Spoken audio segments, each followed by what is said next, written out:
Guys, welcome to PopCorn&GoreGothicGrindHouse. I'll be going over some of my greatest sci-fis from the early 40s, 50s, and 60s. We interrupt this program to give you a bulletin just received from one of our naval units at sea. A large object traveling at supersonic speed is headed over the North Atlantic toward the east coast of the United States. Let's go over my sci-fi shelf. Ladies and gentlemen, this is Drew Pearson. We bring you this special radio television. My ultimate birthday treat. To give you the very latest information on an amazing phenomenon: the arrival of a spaceship in Washington. The Army has taken every precaution to meet any emergency which may develop. Just a minute, ladies and gentlemen. I think something is happening. So this is my greatest sci-fi collection, guys. My birthday's on the 20th coming up. So I just want to show you guys briefly a little bit of my sci-fi shelf. Classic 30s, 40s, and 50s, and 60s. So finally got everything all dolled up. Apologize about the glare, guys, but finally got the shelf all set up the way I wanted it to be for all the golden age of television and classic sci-fi, TV series, and classic shows. So I'll be briefly going over some of my favorites out of the entire collection. And let's get right into it, guys. Don't forget, guys, click that like button and subscribe if you like what I do. And thank everybody for checking me out on this specific birthday tribute to all the sci-fi. I've been on the sci-fi binge week pretty much all month long as my birthday approaches on the 20th, which is this Thursday coming up. And I've been binge watching sci-fi continuously. Sci-fi TV shows, TV series, and all sorts of classic golden sci-fi. So what not better than to show y'all guys what I've been watching. Let's get into it. All right, guys, welcome back to Popcorn and Gore Gothic Cinema. This will be my sci-fi binge watch collection for my birthday coming up on the 20th of this month, which is this Thursday coming. So I just want to thank y'all guys for checking me out. And this is going to be my entire watch list for sci-fi because I've been binge watching sci-fi for the past couple of months, like I said. And I just want to show y'all guys some of the classic sci-fis that I grew up watching and that I'm still watching as a kid.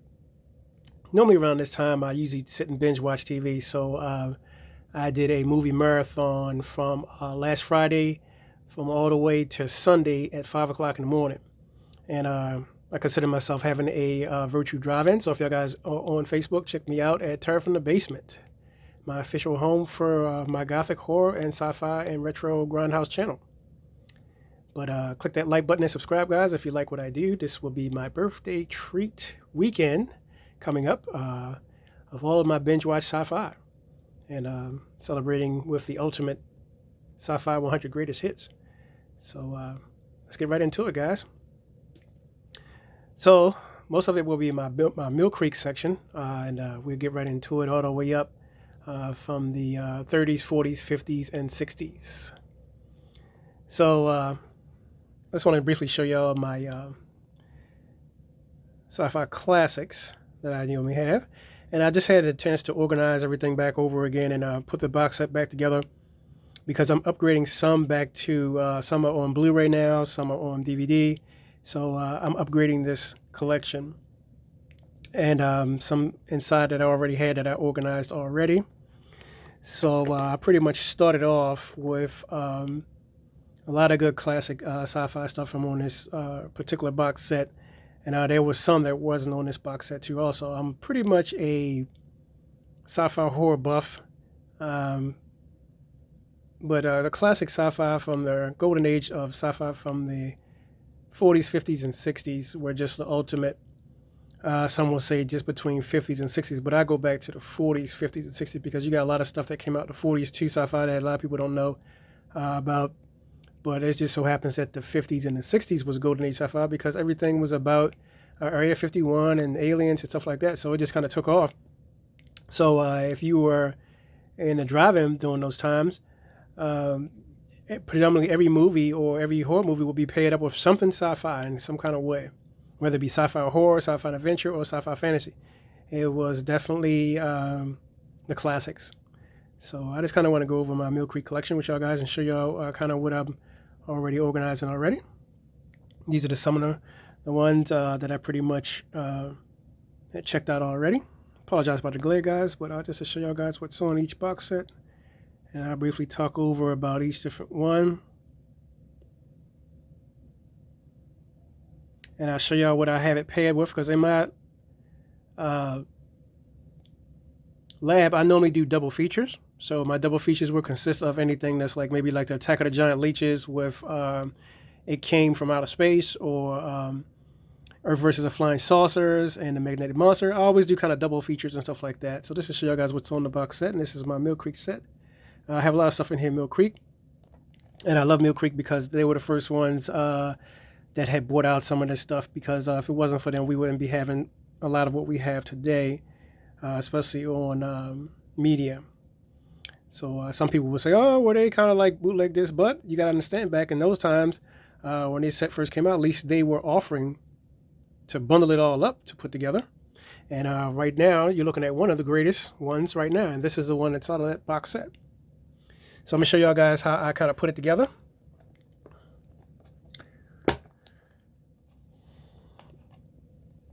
So I'll briefly go over the booklet with y'all to show y'all what I had predominantly checked off, and I'll show y'all how I kind of double feature stuff.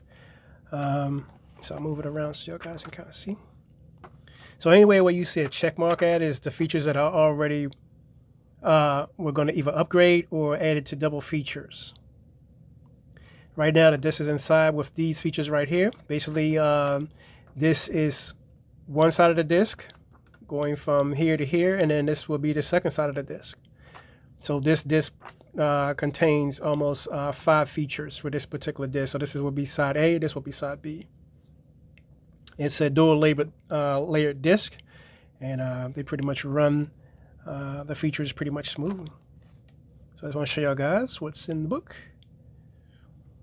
All right, now the Wasp Woman, I had upgraded her to also, I'll be ordering that separately. And then the Voyage to the Prehistoric Planet, I had upgraded that. And the Horror of Spider Island, I had got that because I believe that's released on Blu-ray now, so I actually ordered that.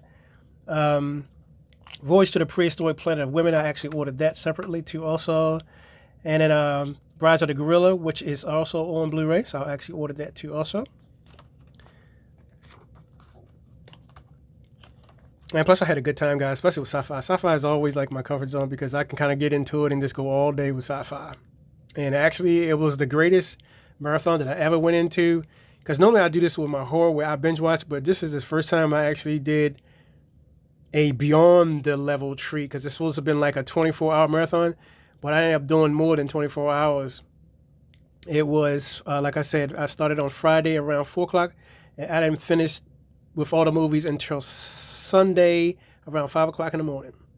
That was the largest driving feature, and plus I was celebrating because, like I said, my birthday is coming this Thursday, so I'm on a sci-fi kick. Even right now, I'm running sci-fi. Yesterday, I was running sci-fi. So just to show y'all guys what briefly I have going on here.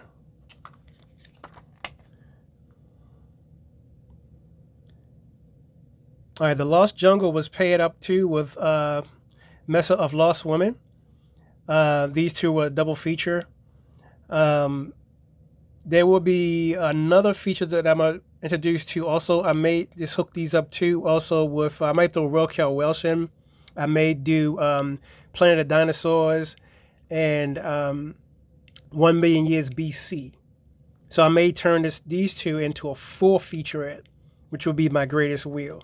Because Raquel Welch is on Blu-ray now. She's been on Blu-ray for a while, but that's on Blu-ray. And then there will be another one that's released on Blu-ray too, also called Star Crash. I'll be ordering that too also. And that Star Crash, I always have that hooked up with Cosmos, War of the Planets, and War of the Robots. And then sometimes I may do an extra feature where I may throw in Stardust, and I may throw in Earth versus the Flying Saucers again, along with the Magnetic Monster. And then as a series, I may go into other series, which I'll show y'all all this as we go along, because it's a lot to cover. This will be my ultimate birthday treat wheel for my ultimate sci-fi. So you guys click that like button and subscribe if you like what I do. And feel free to leave me some comments on what kind of sci-fi y'all guys are watching, and what kind of sci-fi movies y'all grew up watching as a kid. And if you did made it to drive-in, which feature did you see first? So kind of let me know down at the bottom of the comments, guys. All right, so we're moving on. All right, so Killers from Outer Space was hooked up with Laser Mission. and then I threw in an extra one for that particular time. So this was almost like a last month lineup that was not upgraded yet. But what I did upgrade it, I upgraded the Phantom Planet with Phantom from Space. And then I threw in Invaders from Mars, which was another classic too also. And then I threw in another classic too also, the Robot Monster. You fool humans, pop, pop, pop, pop, pop in the bubble. And I actually hooked it up with It Came From Outer Space. And then all the Ray Harryhausen stuff too also that I got, because I do also have a lot of his collection too. 20 Million Miles from Earth, The Terror from Unknown, and all the other sci-fi stuff that usually from Ray Harryhausen. I'm also ordering them on a double pack. So that'll be like the ultimate wheel when I get that in. I can't actually wait to get that in because all of them was down there released on Blu-ray. So I had to check mark. I used to see my Amazon list. It's just down there full of all the Blu-rays. So basically I'm upgrading this Mill Creek collection. And then it wasn't just only this collection. It's others too that I did have that's not in this collection. So I just want to show you guys what I did have paired up. The Spaceship on Venus was also double featured with the Alpha Incident.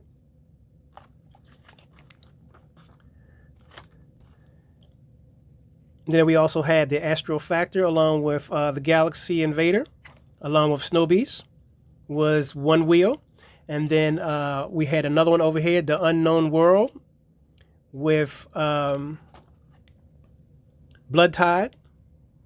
Blood Tide is my favorite too, also because I always like James Earl Jones. He always does a good performance whenever he does something, and it's just one of those movies where you can just pop in and it just really takes you there. And he was trying to tell that woman there's something down there, something. He was determined to go down there. He drunk himself a fifth of vodka, ended up jumping in the water and went down there and came face to face with that damn beast, and it was crazy. The Unknown World was my favorite too, also because it was almost down at the end of the world, and they were trying to tell them that one day the planet's going to end, and for them to, the guy wanted him to finance his expedition, that he was going to go all the way down through the inner core of the planet and see what was going on down there. I thought that was kind of really, really wild. I think they should put that on Blu-ray. So I think this should be actually should have a Blu-ray release. Tell you in my eyes. And so far, I haven't checked yet, but I'm just assuming that maybe they should definitely get a Blu-ray upgrade. And then the Putrefied Forest 2 also. I believe it's the Incredible. Yeah, the Incredible Putrefied World should also get a Blu-ray. I believe they should double it up. They should put that with the Unknown World and have that doubled up as a double feature,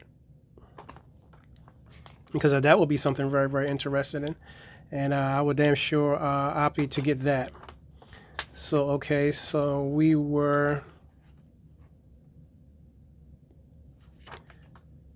So those two, I think, should be a definite upgrade. All right, so I'm trying to think of the other one that I did have as a double feature too also, because I don't want to get too far ahead. Okay, so that's what it was. Shark Gods of Shark Reef. I'm sorry. Yeah, She Gods of Shark Reef. I had that connected with... I think it was Voyage to the Prehistoric Planet of Women. I'll show y'all the actual lineup of how I got it all done, because I actually did a vault. And I actually organized all of the movies inside of the vault. And then on the rest of them, I'll show y'all how I had them organized too. Yeah, so She Gods of Shark Reef, I had that hooked up with Voyage to the Prehistoric Planet of Women. And then I had Mesa of Women hooked up with The Atomic Brain, which was another classic collection. Queens of Amazon, I haven't reviewed that yet. But if I did do it, I may have her hooked up with Zsa Zsa Gabor. Catwomen from the Other Moon, I may have throw that into also, which would be another one. But the Incredible Putrefied World, I would want to see a double feature between that and the other one that I mentioned. That would be an actual double feature wheel that I would actually want to see actually on a Blu-ray. All right, so we got the... Horror of Spider Island, which I mentioned to y'all before. Just going back over it again, I had that coming in too, also because that was released on Blu-ray now. And then I wanted to do a Voyage to a Prehistoric Planet of Women with a double feature with Raquel Welch, 1 million years BC. And then I was going to throw in Planet of Dinosaurs. When that first came out, I believe the first one that actually came out before Planet of Dinosaurs was this one called, I think it was called When Dinosaurs Ruled the Earth. That came out first, and then they got Raquel Welch to upgrade it and do it, and she did a real good job, which is still the one to this day. Because I believe the other one was Ursula Andrews, I believe, the one who did When Dinosaurs Ruled the Earth, but then they kind of wanted to do a remake of it and just do it right, so they went and got Raquel Welch, and it's still a staple to this day, and it's actually released on Blu-ray. Been on Blu-ray for a long time, so I'll be utilizing that. All right, so now we're at where we're all caught up. So now I can just proceed to go through. Teenagers from Outer Space is what I started off with at first. And that's what started the whole thing off. It's ended up going into Teenagers from Outer Space, Voyage to the Prehistoric Planet, and on and on and on. So I'll briefly go over the booklet, show y'all guys what the rest of them were. All the rest that you see on this side that wasn't checked out yet. All the Hercules stuff I had to hook up with something else because I may do a different wheel when it comes to that. The Captive Man, Hercules Unchained. I may do something else with that. I may have that hooked up with Flesh Gordon. Not Flash Gordon, but Flesh Gordon. There's a difference. So I may have that hooked up because I believe that was a double feature and Hercules Unchained Captive was playing during that particular time. The Lost Jungle and Mesa of Lost Women is the one I had with Teenagers from Outer Space. So this is the same wheel that rolled at the same time. So it was the Teenagers from Outer Space, and then it was Mesa of Lost Women. Then it was Voyage to the Prehistoric Planet of Women. So I was kind of handpicking them out of this whole lineup as I was playing them.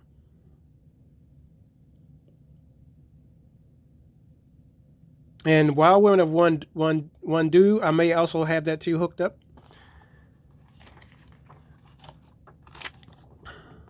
I believe, yeah. I did have that hooked up with that, just to make sure I remember it. All right, so now we're at where we were before. The Unknown World, like I said, I wanted that hooked up with the double feature with The Incredible Proof Planet. And Blood Tide is where we was before with James Earl Jones, who I told you, who gave a performance of his lifetime, which I totally was in for it. All right, so now we are at the Wild Women of Wango. That Wild Women of Wango will be upgraded to also, I may have her hooked up with Al Adamson and stuff because I'm doing a drive-in featured wheel because this is what all my birthday consists of, is a massive drive-in wheel, and I'm basically celebrating the history of the drive-in theaters by doing an ultimate birthday treat to the classic sci-fi and drive-in.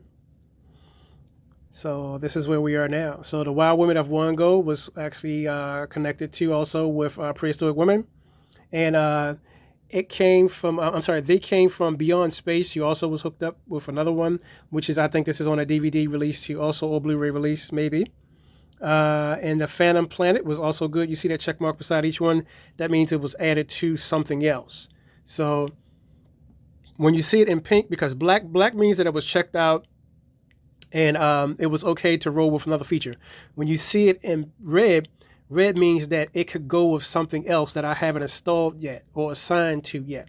But when you see the black plus check mark, that means that it was already added to another feature. So the Phantom Planet was hooked up with the I believe that was hooked up with Mission Stardust, which was my favorite because those two were so hard together that I was like, that was my ultimate double feature. So and then Egar was actually checked out. I haven't really hooked Egar up with anything else, but if I do, I may hook Egar up with the giant Gila monster because I believe that was in the drive-in and ran the same time too also. All right, so you see where it says Cosmos War of the Planets. That was actually hooked up with War of the Robots too also, which was my favorite. No one can help. The Goldmen will decide. He goes, Wiz will decide. I don't believe taking orders from a machine. He's talking about the greatest brain that ever lived. that was ever made by man. Exactly, by man. So actually, guys, if you look at it right now, this is a snapshot of Teenagers from Outer Space, which is my favorite too also. And I actually enjoy this one every time too, every time I pull this out. So I'm definitely going to upgrade this to Blu-ray. So, because when this first came out, it was one of the features that rode this about every drive-in. I believe it was in the drive-in from Tulsa. It was in Fruit Ridge. It was in Route 66. And it was damn sure in the one in California, because I think that rode twice with Earth versus the Flying Saucers, and because they had the biggest center program, and they were offering 70 millimeter films, which is very, very big, because it's a big difference between 35 millimeter and 75 millimeter. I mean 70 millimeter.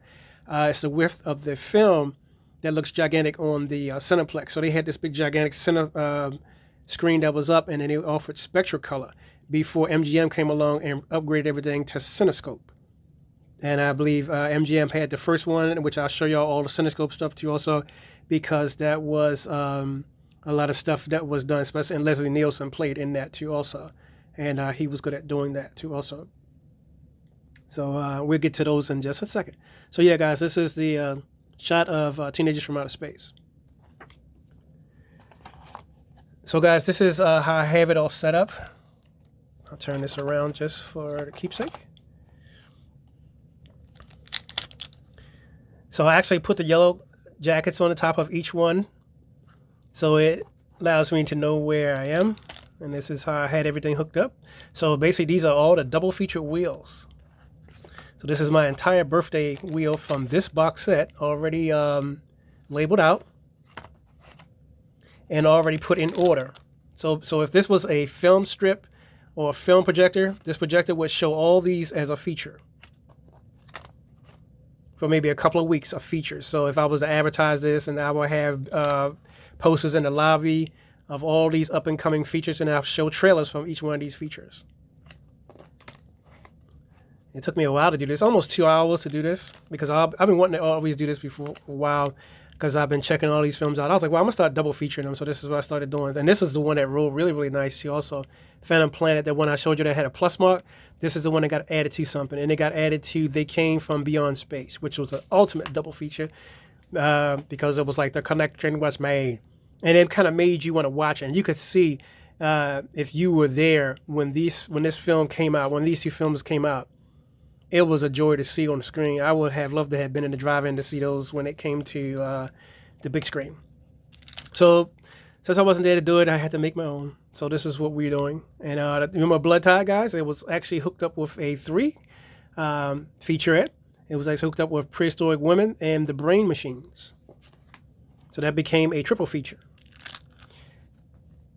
My favorite again, Mesa of Lost Women, which was also hooked up with Voyage from the Prehistoric Planet, but it was removed by its own, and this remained single. So I just wrote this as a one single feature. When you see it as one title, that means it was just a single feature. If it's more, of course, you know, it's double and triple feature. So like this one, for instance, this is a single feature. Now this is a Teenagers from Outer Space. So basically these two ran in the order that I'm taking them out of the same order that I'm watching them in. So basically, this is what rode for that entire.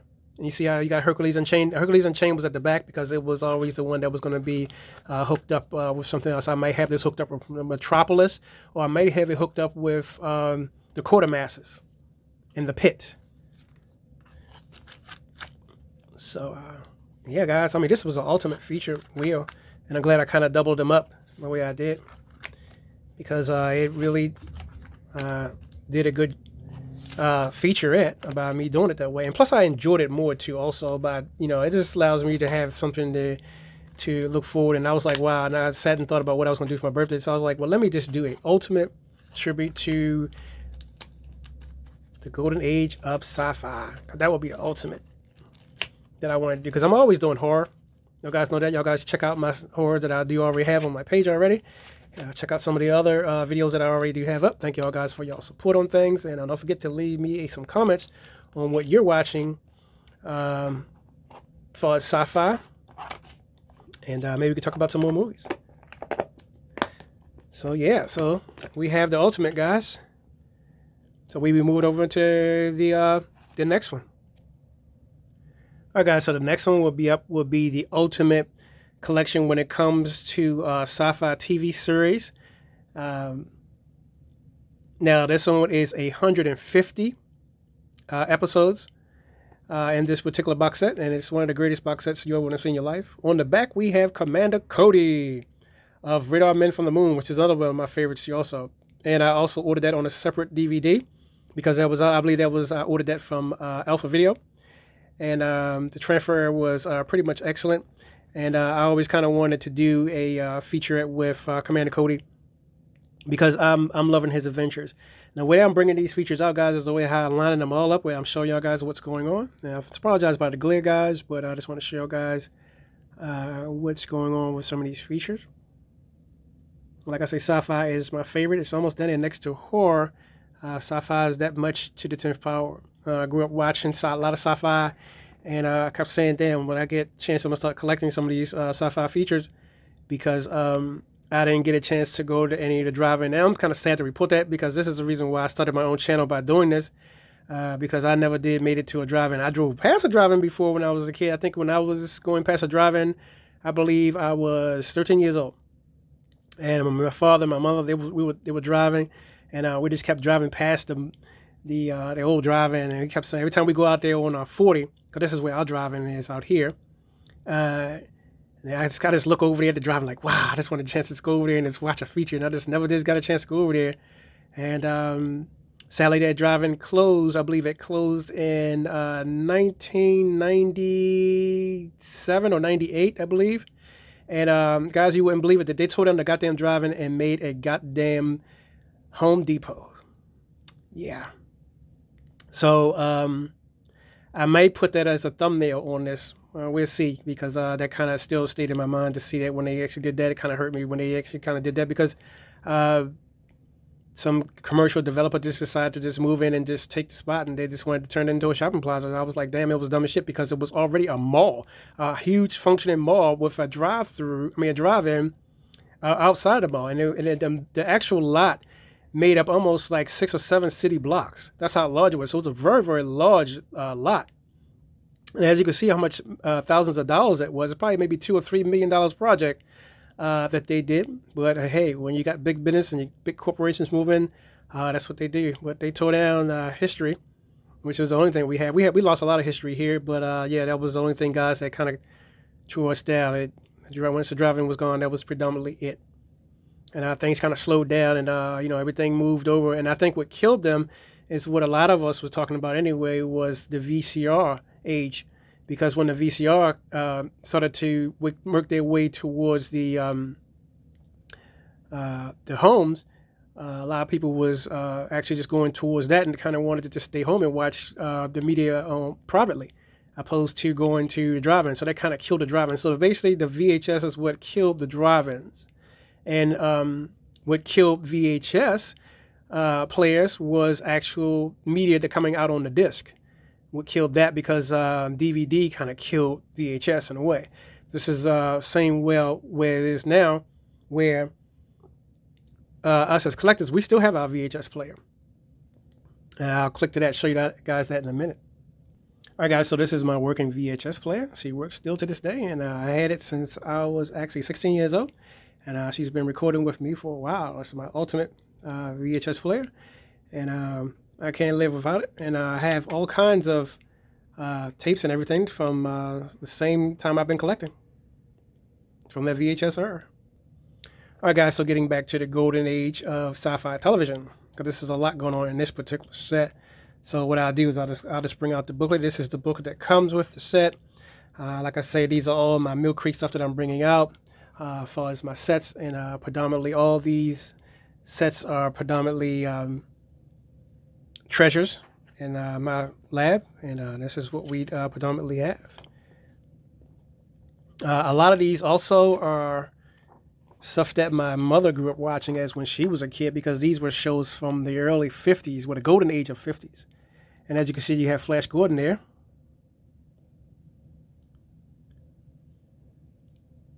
And you have Space Angel, Climax Mystery Thriller, and Dr. Jekyll and Mr. Hyde.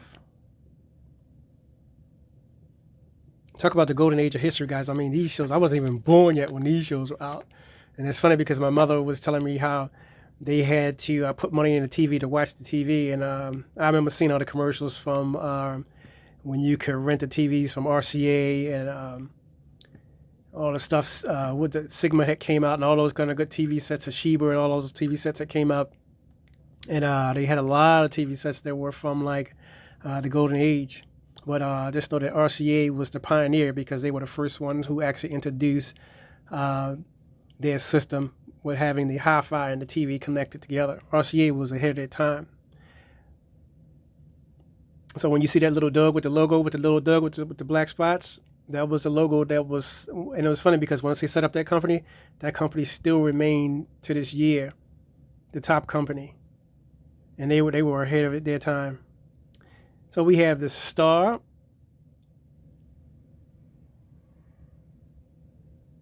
and the Dark Story, Stranger, Captain Zero,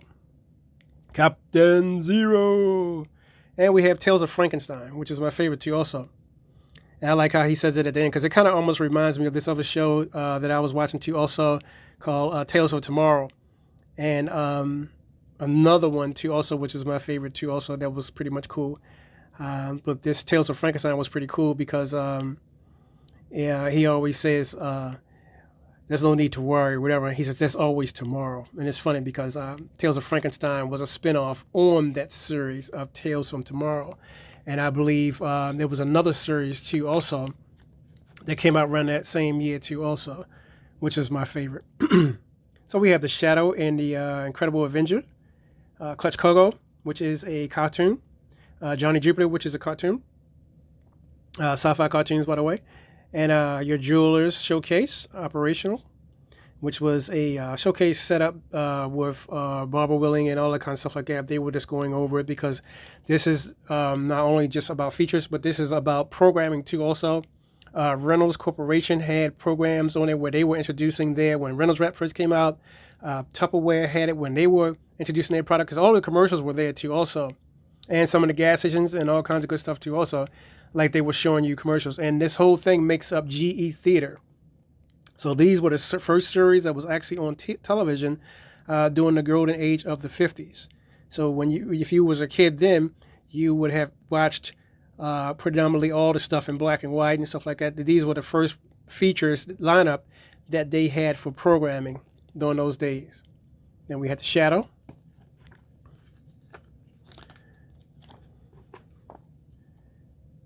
Destination Space, Thriller, The Return of Andrew Bentley, and we have Stamp Day for Superman. So I believe he was the first Superman. So later on in the age I grew up in, it was Christopher. Well, that was the first Superman there. Okay, One Step Beyond. That was another one I was trying to remember too also, with John Nealon. John Nealon played in a lot of good stuff too also, which I will show y'all before because he actually was the one who was the announcer and he was on radio spots. He was the one that was doing a lot of features in a lot of sci-fi movies, and he was also in Outer Limits along with other stuff too also. Starlust, which is another one. I'm actually going to order that because I actually ordered that on DVD. So I'm going to be ordering that too also. One Step Beyond again, the second. Rocky Jones and the Space Ranger, which I do also have all those too, and One Step Beyond again. Because that was 2 discs for One Step Beyond because I believe it was volumes 1, 2, and 3. But they only put volumes 1 on this one because it is broken up into 2. I believe the first one was just the opening episode. And then the second one, you see they had 13 episodes of it. And they decided to divide it to another disc, which was right here at the end.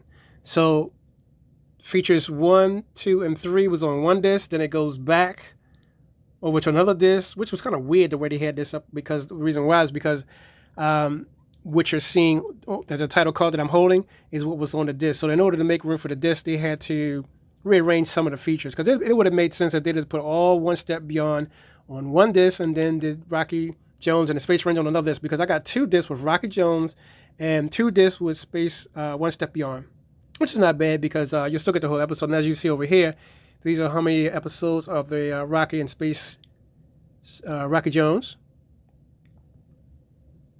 You see how you have Clash of the Moons too also? That was the actual part 3 because they had Clash of the Moons part 1, 2, and 3.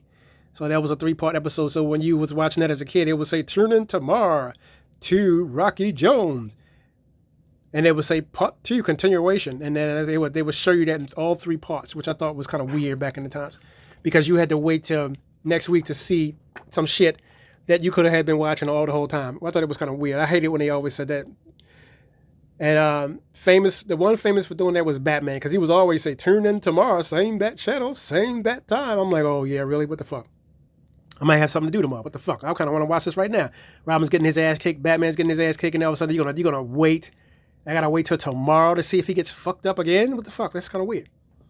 So I kind of lost interest in Batman anyway. I didn't really want to watch it after that anyway. I only like to watch it for the bad guys. I like the Joker. I like Catwoman. I like the bad people. So you have Rocky Jones and the Space Rangers. See, again, like I was telling you, this is that second part, and then this is how many episodes they have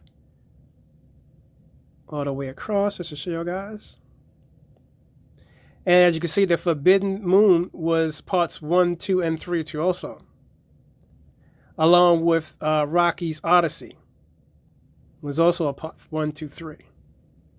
So it was a lot of chapters that was broken down too also. The Phantom Empire, I haven't watched that yet, but I'll get into that. And as you can see, it came out in 1935. This is why I had to extend my collection by saying it was from 30s, 40s, and 50s. Now y'all see why I'm telling y'all that it goes beyond that. Because television, made its way to the 30s. You go all the way up. Silent films were early 20s and all the way up, because I have a lot of silent films too. I'll do another wheel on silent films. But for right now, I'm just doing my birthday sci-fi kick wheel. But I will do, and actually I'll save that to my birthday treat. I'll do another wheel on my birthday about silent films and stuff like that, because there's a lot of silent films that I do also have that were from the golden age of 20s on all the way up to the late 30s that were silent films. But predominantly they were in the 20s.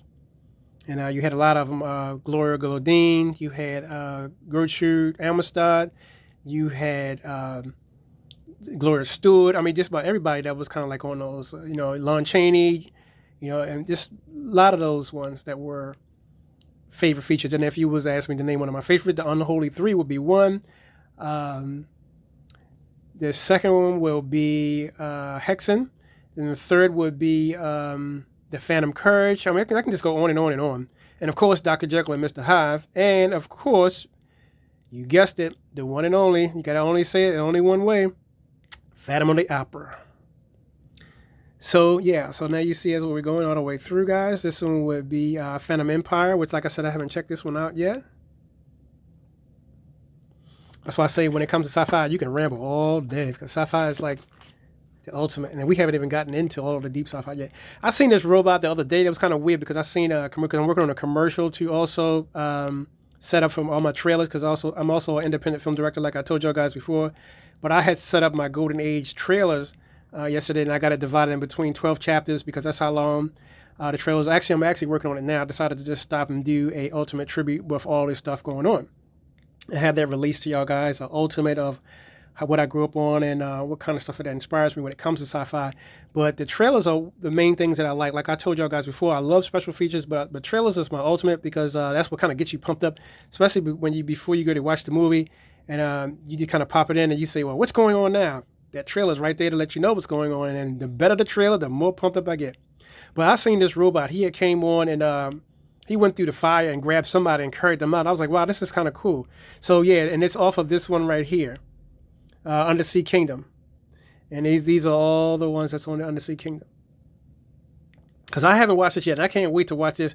Now, the reason why I kind of got into this particular one is because I want to order this one other feature too also. Like I said, Star Lost was one, and then you got the Undersea Kingdom, which is this one, and you got the Undersea World, something like that. I want to order that too also, but I'll do a feature on it when I order that, because I was going to hook that up with the Ultimate. For right now, I don't believe it's in our region, so I believe that's a region 2, because as I was trying to get it, it kept saying that it wouldn't play here in our zone, because we're actually region 1, so it actually was in regions 2. So I'm just going to get it anyway and just get a region free player and just play it, because I'll have to do it anyway, because in order to get Ray Harryhausen's set, his stuff is on Region 2, so I have to get that because he had it all hooked together. It was his ultimate 7 films with Jason and the Argonauts and Golden Voyage of Sinbad. This is about all of them was on there. And in order to play my Hercules, I have to add that into that. So yeah, Undersea Kingdom. So this was where that robot came from, especially during the golden age of television. Anything that had a robot or a creature or anything like that was your favorite fan. And most times that little young boys that grew up watching this would always have a favorite creature or robot or of some kind on their wall of what they liked. So this was the beauty about going to the drive-in. And he kind of reminds me of Tabor the monster too. Also, if y'all guys know what I'm talking about, if y'all really know sci-fi. So we're moving on to Tales from Tomorrow, which is another one of my favorites too, also starring John Nealon, of course. And then there was another guy that took over right after that because I believe this came a little bit before that. So all this right now is a part of I believe John Nealon went to a different program. He was still filming. I think he was still filming the second season of what was it called? One Step Beyond. I think he was filming the second season because they did go through a lot of seasons. Yeah, he was still filming that. So yeah, so then we have Lauren McAllister. Yes, I believe he was the host for this one. And these were the episode lineup for that. And around about this time, TV had changed a lot because they were trying to upgrade the programming because they noticed a lot of people was watching. So they were upgrading the programs constantly. So, but these are all the ones that were on first. And they made up, like I said, it was called GE Theater. And it was Tales for Tomorrow and Lights Out. Lights Out. John Howard, Ogo Kruger, all the rest of the guys.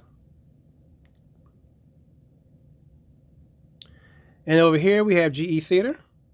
And that was hosted by Ronald Reagan.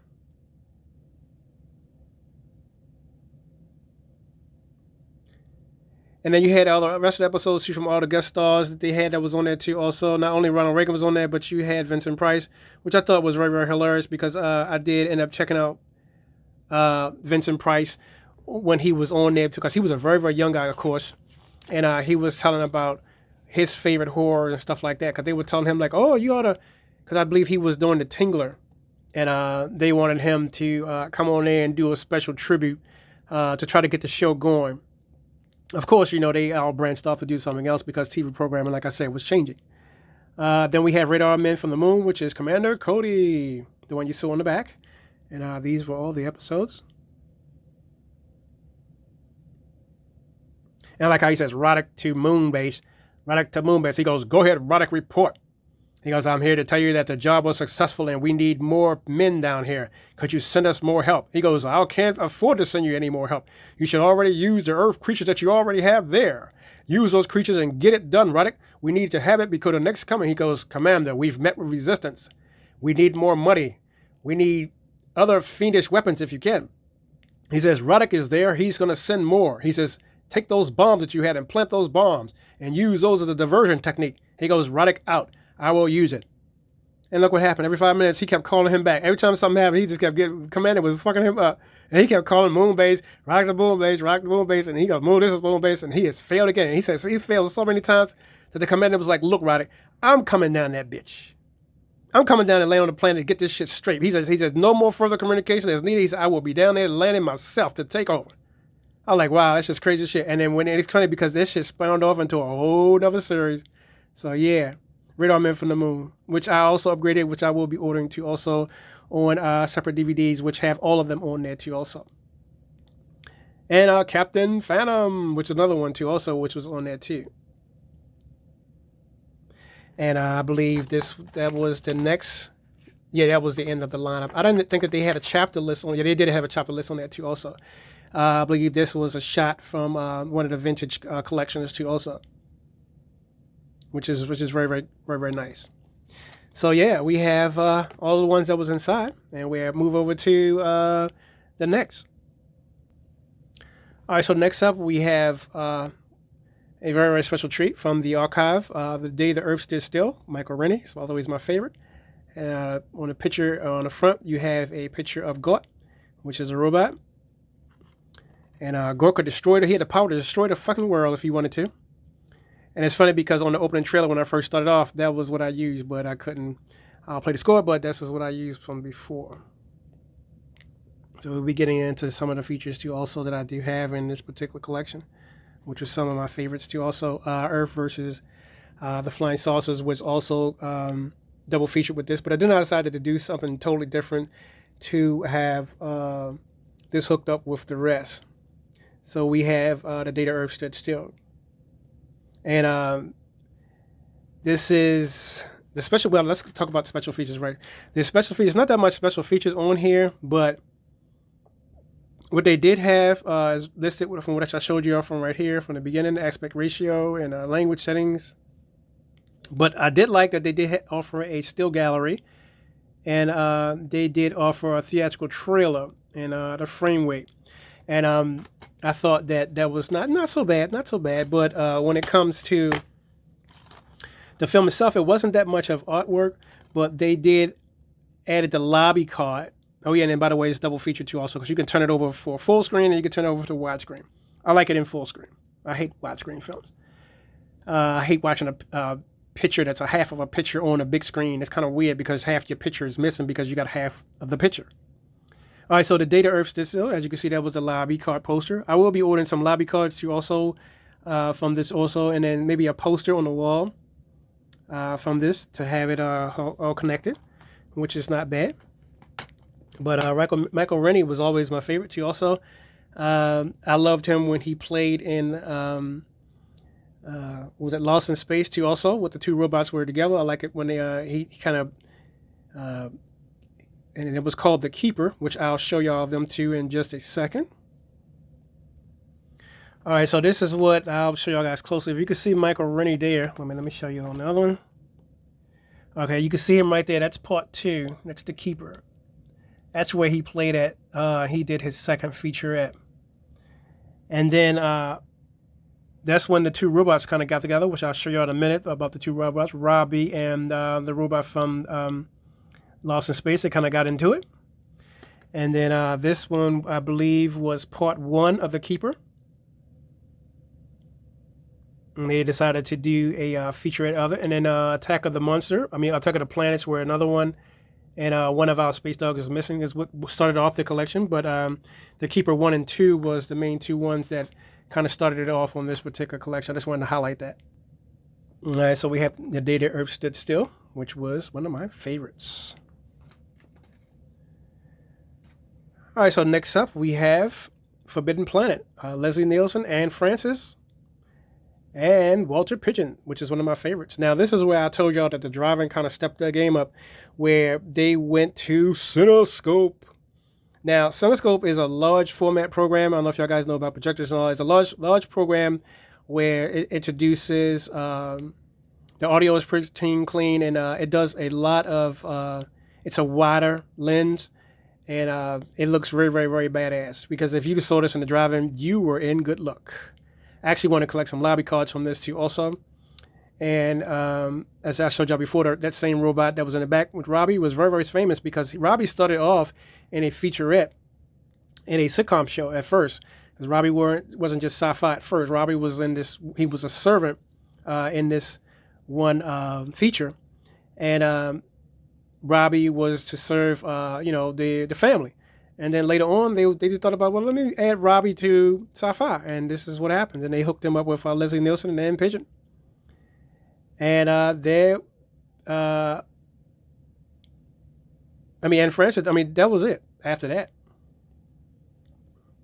That was a totally raging thing. And Special Features rocks too also. They do have a lot of history on MGM and a lot of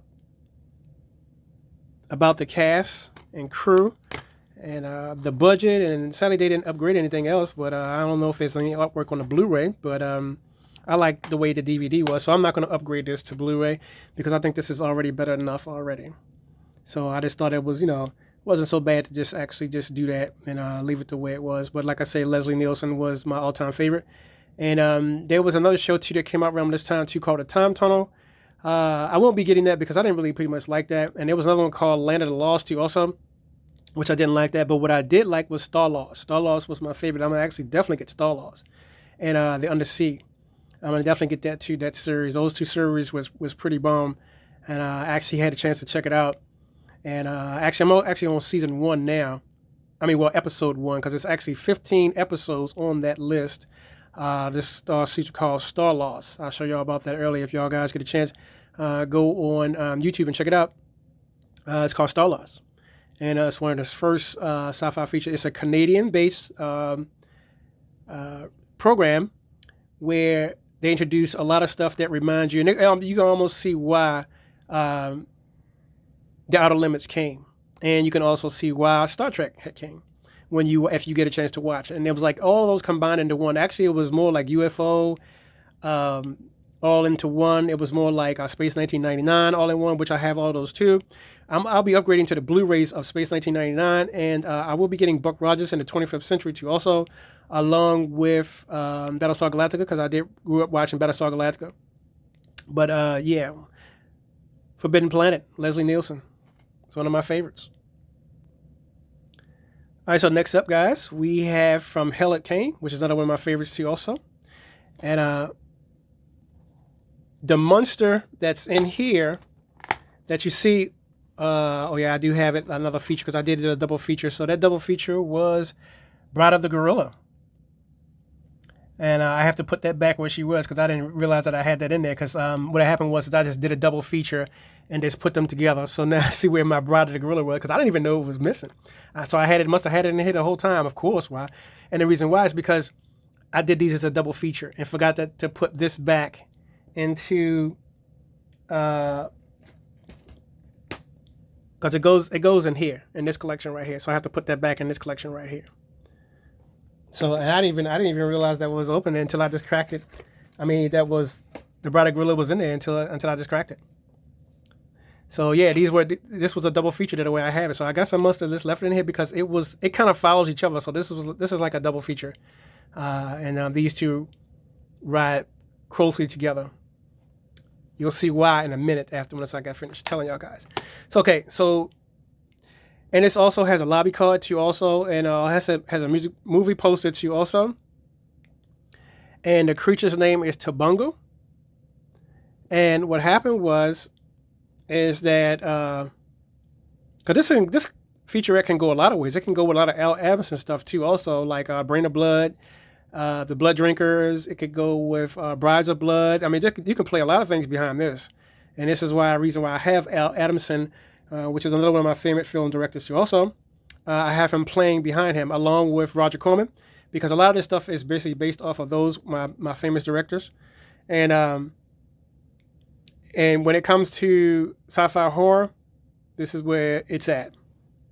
And those directors were shitting out movies one after the other. And From Hell It Came was my favorite because what happened was that, like I said, the creature's name is Tabunga, and what happened was that this guy had killed him, and they wanted to exact his revenge. He wanted to exact his revenge out by saying, "Look, let's just work together. We don't have to just sit here and be living off the jungle. Like, we can do different things." But the guy who was friends with him wanted him gone. He was the chief anyway. He wanted him gone because he hated that he was so spirited and he had the group and all this kind of good stuff like that. So as these were Native Indians, by the way, and they were all tribesmen. So you know how they get when one has a lot of ideas that the other one doesn't like. They think he's full of a spirit or a demon, or he's sent by some kind of unknown spirit, because in that time they believe in spirits, which gave him the power to talk like that. So they wanted him gone. So what happened was they pinned him down, and they decided to exact his soul, because they did a ritual on him. They did the blood thing on him. They laid him down. They pinned him up. They even crucified him to the ground, and they tore out his heart, because that's what they do when they want to kind of kill your soul. But what they fucked up is that before he died, he put a curse on them, and he told them that if you kill me, y'all will never live, and y'all will never eat off this land again, and I will come back 1,000 times worse than what I was already here as a regular human. He says, "I'm begging y'all, please do not do this, and let's work together and see what we can do about this." And the chief was like, "Nope, gotta go. Tired of your murderous ways, all this kind of stuff like that." He's tired of him doing this. He said, "Tired of what? Tired of me wanting to be the leader? I don't want to be the leader. You the leader." He said, all I'm asking is for better ways for us to live, and you want to kill me for that and condemn me for that. And the girls, they was trying to hold her back, she was friends with him.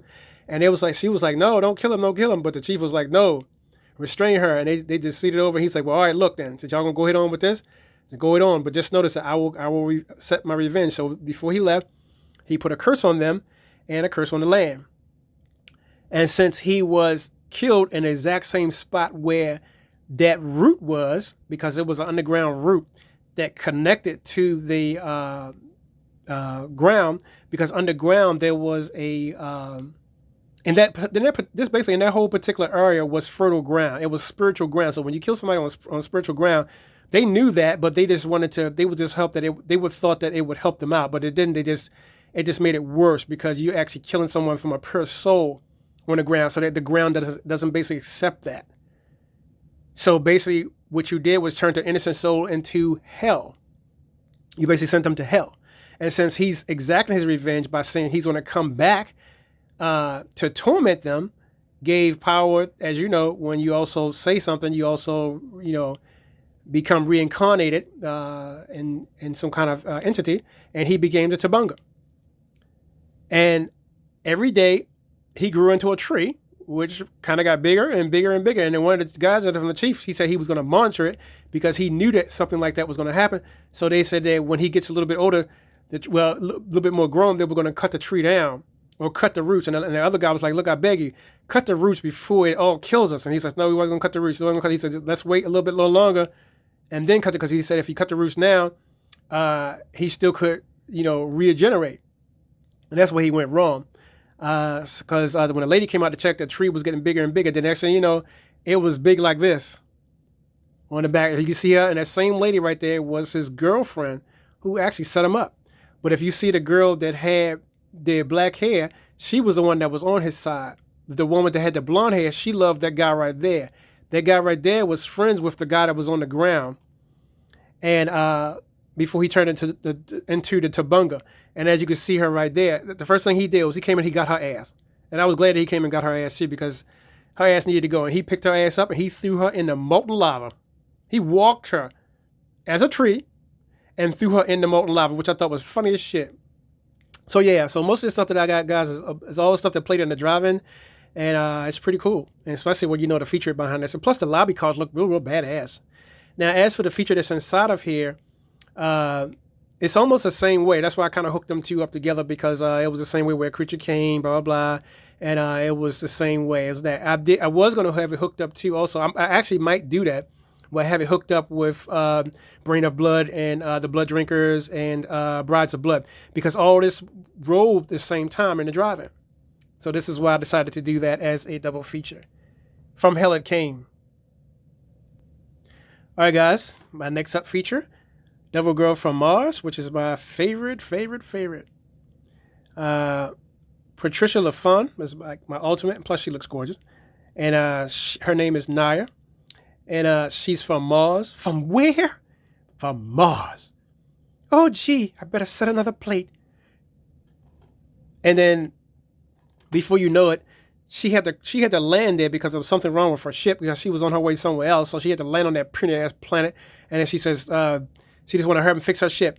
And somebody asked her, was anybody else with you? She said, yeah, Johnny's with me. And Johnny was an overgrown refrigerator who was inside of there. It was crazy shit. They was making fun of this film, but I actually liked it, because when you're dealing with sci-fi, it doesn't have to make sense. See, that's what a lot of people didn't understand about sci-fi. Don't know something. Oh, it was stupid. Oh, it's cheesy. Yeah, it's cheesy and it doesn't make sense. But when it comes to sci-fi, it don't really have to make sense, because fiction is just that. Fiction is something that doesn't exist. It's make-believe, and it's not based on truth sometimes, because sometimes it could be, and sometimes it could not. So since it doesn't have any truth to it, so it's like almost like an oxymoronica.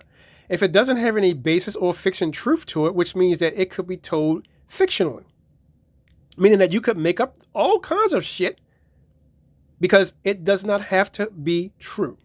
You got it? So I just wanted to put that out there for y'all guys, because I've seen y'all guys' reviews, and y'all on y'all channel reviewing movies and talking about this and talking about, oh, it's so bad. But y'all failed to realize and look at it from a movie and director standpoint. That's why I say, guys, I told y'all before, if y'all watched my last video, I said, guys, put yourself in a director standpoint and understand the movie first before you actually critique things. So here's, guys, a little bit of the lineup of who's inside on the movie, who's featuring some of the lobby cards. These are lobby card shots, by the way. They're not just pictures on the box. They're lobby cards, and you can actually collect them. I will be collecting some also, and I believe this was the first appearance by Hazel Court, because 9 times out of 10, she was mostly with Vincent Price doing stuff for Hammer. So she was all over the place, but her love was with her SciFi too. So I was glad to see Hazel Court was in here.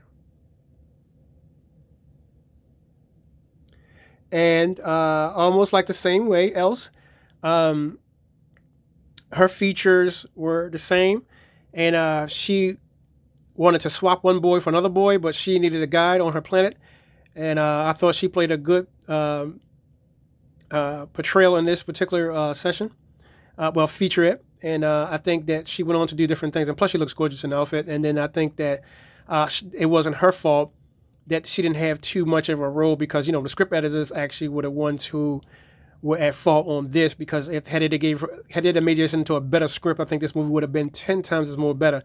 But for now, we have to settle for just what we have from the script that we were seeing, that the Devil Girl from Mars. But you got to understand that she earned her place in sci-fi history.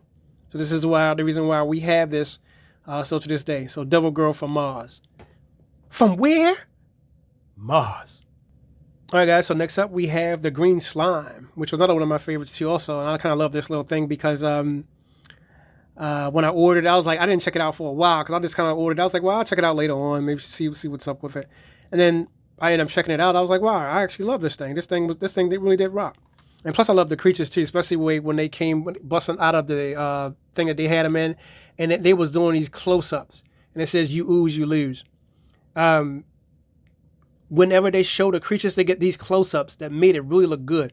And I think that some people were putting were wearing 3D glasses. I believe they were in the movies to see this, which I don't think, because this movie's not in 3D, but they were wearing them anyway, which I thought was kind of weird. They introduced a lot of stuff, because keep in mind, we're still talking about Cinescope now, because anytime you're seeing Warner Brothers or NGM, they both had big film sets, and they could do just about whatever they wanted on the set. And they had the room to do big things, and they had the budget to do big things. So, yeah. So all this is basically part of MGM and Warner Brothers, because they had the big sets. The green slime. Invaders from beyond the stars. Those creatures there. I mean, they really did look good. Like I said, I like how they get the close-up. Like, they do the close-up like this. And they be zooming in on the character. Then all of a sudden, they pull back. And then when the character comes in, it disappears. And then they zoom straight into the character. You see his little eyes like this. And then also know he got you with those tentacles. And it's like, it was weird. And you feel like you really getting fucked up by the creature. They really did master this puppet. They really did. Green slime.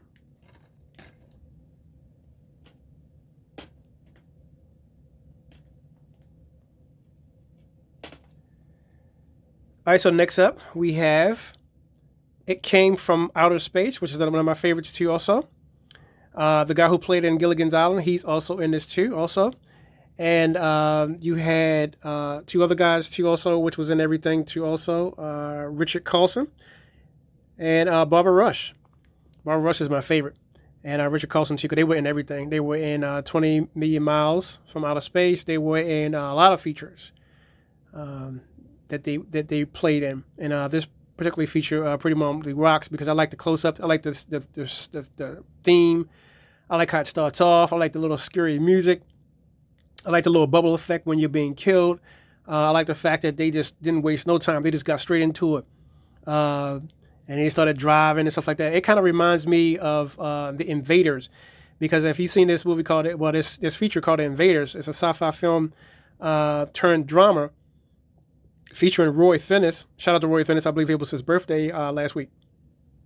And he plays as Detective Vincent, who was a guy who was going around trying to figure out if these people exist or not, because the first time he became encountered with one, he was on this offbeat road and he was kind of tired. He just left from work, and he seen a flying saucer land. And he decided to go over and take a closer look, and he found out that they were not of this earth. They were the invaders. So I actually have that whole series too also, which I will be ordering on DVD because it's now released on DVD. So I figured, why not? Because a lot of all this stuff I have on hard drive. And I had it always on first because it was like before all this stuff came out. So none of that stuff is available now. And I can just go ahead and start upgrading. So most of the stuff that you see in here that you see me with DVDs, I'm actually upgrading. And it's mostly the Mill Creek stuff that I'm upgrading. All this, like I said, is my ultimate birthday wheel as far as my ultimate drive-in stuff. So this is what I'm doing. This ultimate drive-in wheel. And I believe inside of here I had a double feature too also hooked up. As you can see, I made myself my own copy of Earth versus the Flying Saucers. I will be upgrading this to Blu-ray. So this is the reason why I'm telling you this. So now it would be It Came from Outer Space and our Earth versus the Flying Saucers would play behind this. And then also, that's not it. I actually ordered the original thing with the original thing with James Earl Jones. I'm not James Earl Jones. I meant to say the one who played in Gunsmoke. And his name will come to me in just a minute. But anyway, he is the thing. So James Arness, he's the thing. So I'll be ordering that too also. So yeah, It Came from Outer Space, which is one of my favorites. Like I said, I love the whole entire cast, especially Barbara Rush, because I mean she was just the ultimate. And Richard Carlson, he always was my favorite. And as a double featured wheel, let me show you that since I already had it up. I always hooked them two up together too. Also the Magnetic Monster. This is also featuring Richard Carlson. He's also in this one too also. And as you can see, there's their names there too also.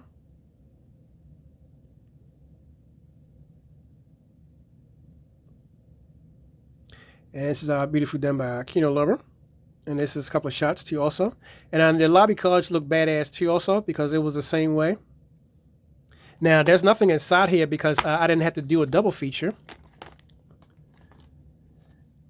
Putting anything inside, and the reason why I didn't have to put anything inside is because these three automatically run together. So once I get the Earth versus the Flying Saucers on Blu-ray, this will be sitting next to here, right here, and then I will add this, I will bring this set back out and do another review on it. Again, this is what I'm doing now. So right now we have the ultimate set of these together, the Magnetic Monster. And this was also my favorite too also because anytime you have Richard Carlson in something, he's always playing really, really good stuff. And I like how he put himself on the line to try to energize this monster. And all it was a buildup of eternal energy that was stored up so much that the energy decided to take over the world if it didn't neutralize the energy. Of course, if anybody knows about physics and electronics, power put through magnetic fields create atomic energy. I don't know if y'all guys are physics majors out there or y'all study physics, but yeah, just notice that that's what happens. So if y'all guys watch the next coming one that I'm about to show y'all next, y'all will understand more about that and which will give birth to the next series to come up. So we have It Came from Outer Space, Earth versus the Flying Saucers as a double feature, along with making it a triple feature, the Magnetic Monster. All right, guys, so next up we have the ultimate, the Outer Limits. There's nothing wrong with your television set. We control all you see and hear. What can I say enough about this one? This is the best program that's ever been made on the network. And it's also, and that was a quote by Stephen King. And it says, there's nothing wrong with your television set, which you will see formally when it starts up. It says, do not attempt to adjust your picture. It says, we are controlling transmission. And just about everybody was featured on here, from Martin Landau from Space 1999 to William Shatner to just about everybody. Barbara Bain. Just about everybody was featured on this damn thing. So to start off the featurette, I decided to go through the book with you guys to show y'all about the history of the Outer Limits. All right, guys, so the history of the Outer Limits. Now, I don't have season 2 because I didn't kind of want it. I just wanted the season 1. I had some features on it that I believe I had, like the Sixth Finger, which was on season 2. I have that separately on my hard drive. So we'll put this over here for just a minute. And we'll just briefly go through the book. So that will be a nice good thumb shot with it.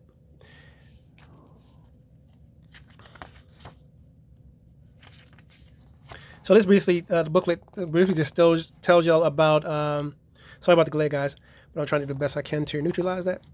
So it basically tells y'all about the history of the show and all sorts of special features and the story plots along with each different episode.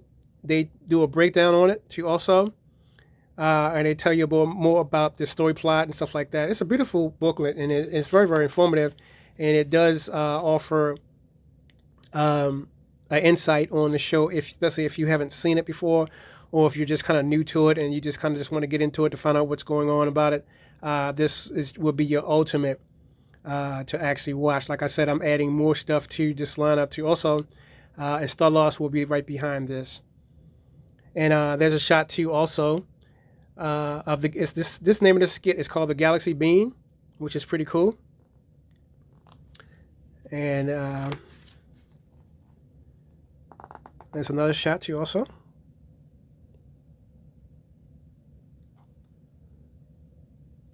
Try to get an angle of it and show you guys.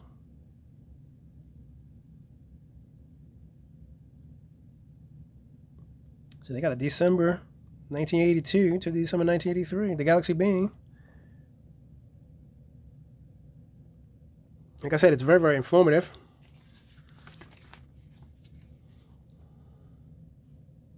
And there's another one too also.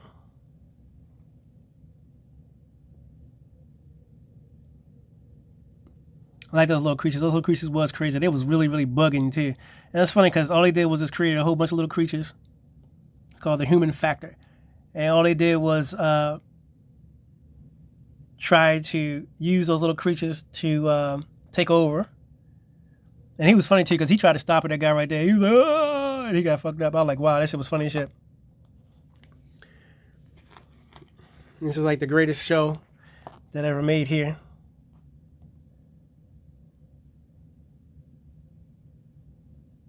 And The Man with No Power, which is also my favorite too also. You see them taking out the lunar stuff. And this is all these were, the whole thing was actually good writing, to tell you the truth, and good theater, because they did a good job on the scripts, and they were changing it as they went along.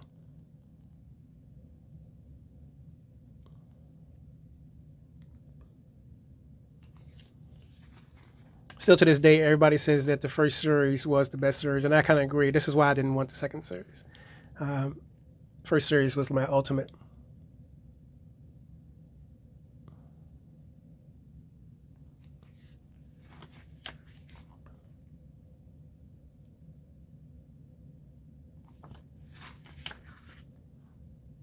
And this is one of my favorites. See, also, do not try to adjust your power.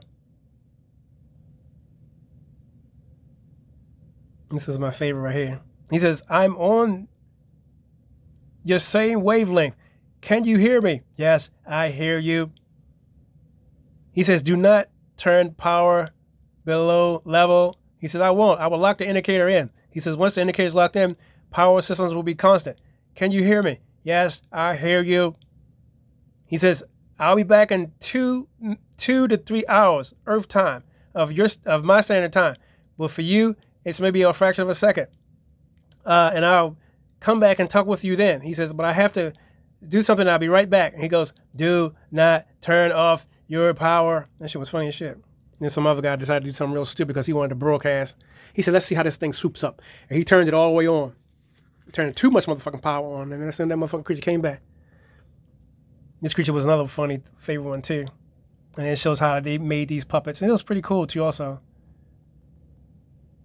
These guys were the masters at what they do. I had to do a spotlight on this. I remember seeing this, like I say, when I first time I saw this, I was like, wow, I was totally into this show. I was like, what the hell do we have here? I think they took me to the outer limits in this motherfucker. And they damn sure did. Greatest TV show. To me, this is the greatest TV show out of all of the stuff that I do have. Now, I have a lot of series in here, but to me, it's none better than The Outer Limits. And this is a breakdown of all what season 1 episode list has. And it just goes on and on and on. It shows y'all about the characters,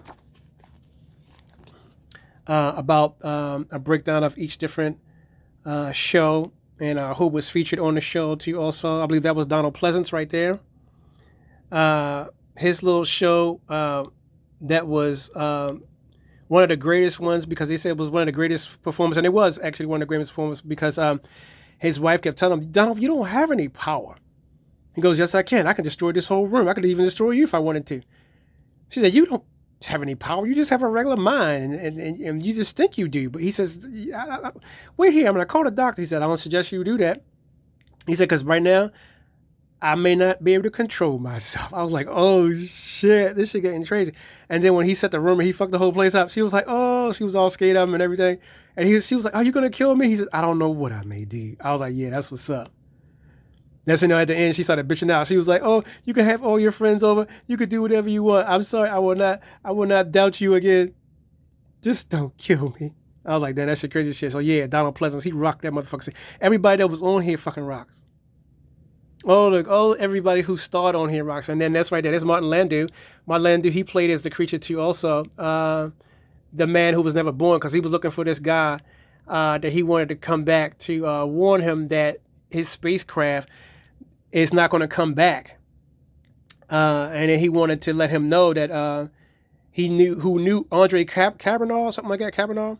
And he was like, what are you talking about, Andre Carbonell? He's not even born yet. He says, well, so you don't know who he is? He says, no.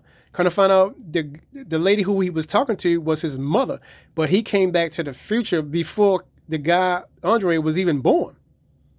So since he figured if he can try to take her away from being pregnant, away from Earth so she wouldn't be pregnant, then that guy wouldn't exist. And that's where they kind of fucked up at, because you kind of can't take nobody back through the polarity field. And he didn't survive the trip back. And neither did she. So not only was she gone, he gone. And I thought it was a nice, good script because it was like both of them are gone. So now the guy, Andre, will never be born now. So there it was. So it actually worked out, but it didn't work out for them too, because he even told her, there's a chance that I might not make it back to where I came from. But she said, I don't care if it's like what you said it's going to be. He says, yeah. He said, because your son, your unborn son, when he gets born, he's going to invent a atom bomb, which is the one that blew up the fucking planet. And he says he can't let that happen because he was a researcher from back in the time, and he went through space and never came back. They thought he was missing, but he actually was on another side of the galaxy. So they thought he was gone. He was part of the space research project years ago and just never made it back to Earth until one ship came, and he saw it came, and he decided to hitch a ride back. And he told that guy what was about to happen, and the guy was like, he said, can you help me do it? And the guy decided to help him do it. He said, all right, I'll get you back to Earth so you can actually find out who his mother was. So that was actually a good script. So all this was like good scripts. The whole series, the writing was good. All of the stuff was just a bang up. And I can't say much about it.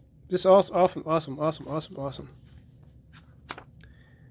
And we'll now return control of your television set to you. The Outer Limits. All right, guys, so next up we have my first series of Lost in Space. These are just one of the box sets that I did have the very, very first time. This is the unmastered set before they did the remastered one. And as you can see, I'll take out one.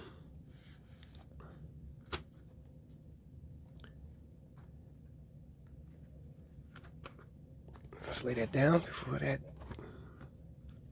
I'll just take out one to show you that everybody, the whole family is on all of the sets. Actually, I'll take the whole fucking set out and show you. Yeah, since we're doing a set review.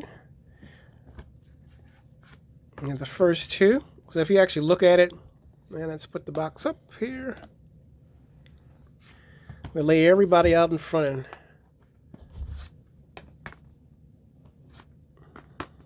I've done this so many times, it's ridiculous. My God, my buddy was like, well, how did you do that? You just got everybody all laid out. Yep, I've been doing this so long. And there's Robbie. I put Robbie in the middle because he's the robot. All right, so what we have here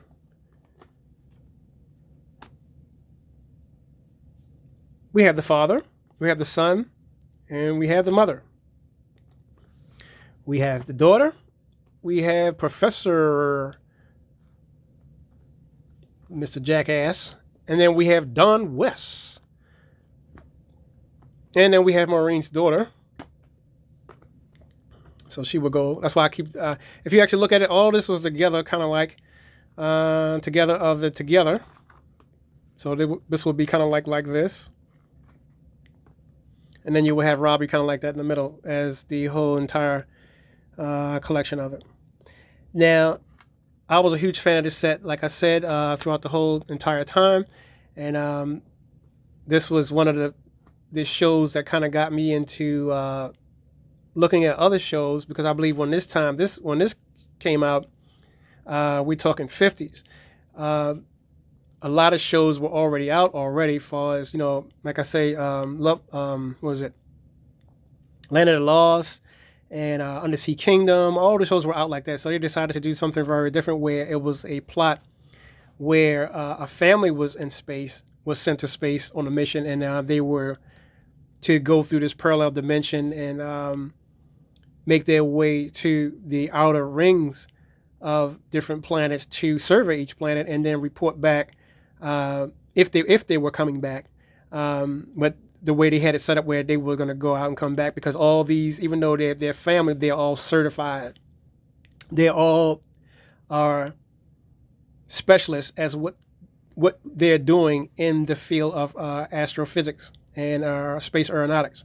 So each one of them have backgrounds, a huge background when it comes to space exploration and what it means to be in space, and what they were supposed to do while they were out there.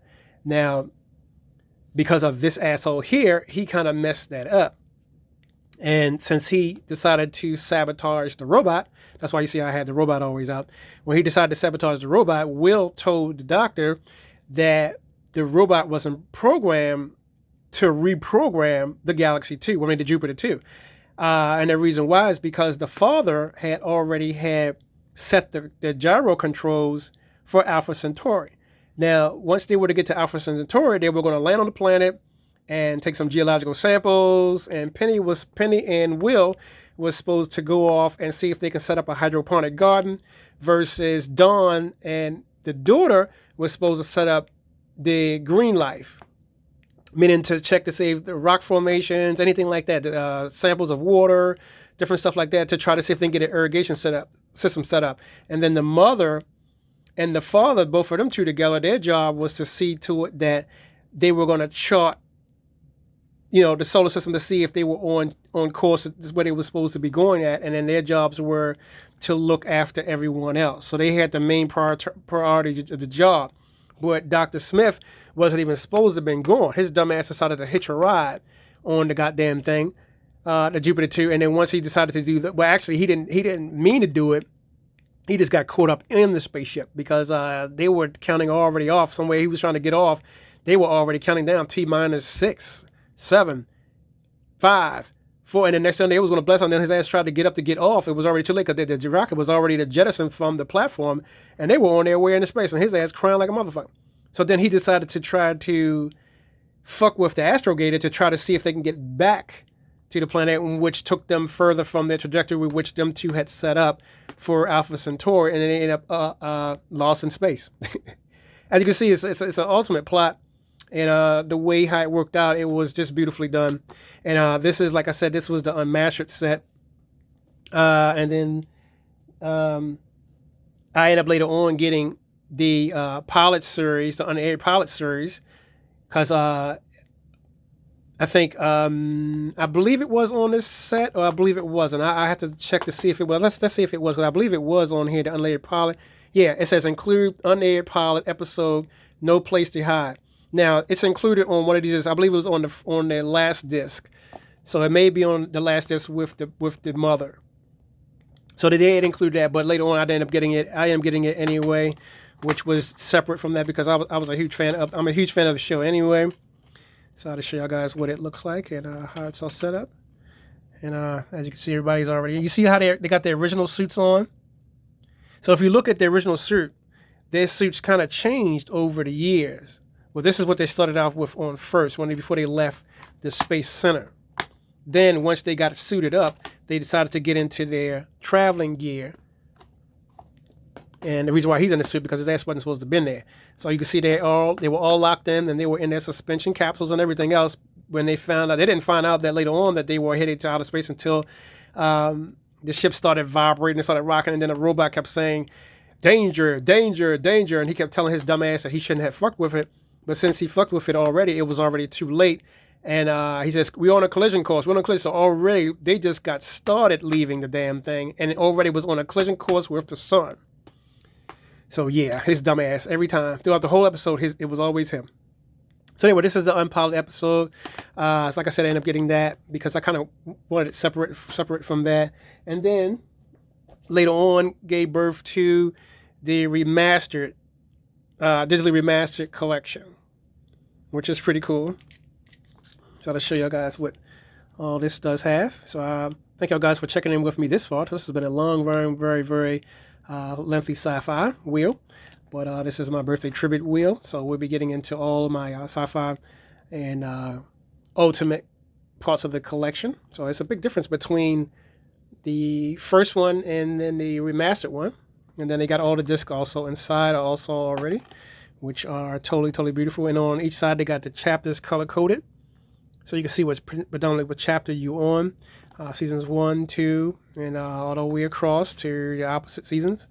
And the discs were kind of tough the way they had it. And I like how they got it written on each different disc as to what you're on, what season you're on, and good stuff like that. And as soon as you pop it in, you can really see the difference between that. It's definitely been mastered. And it's also in widescreen, which I do like.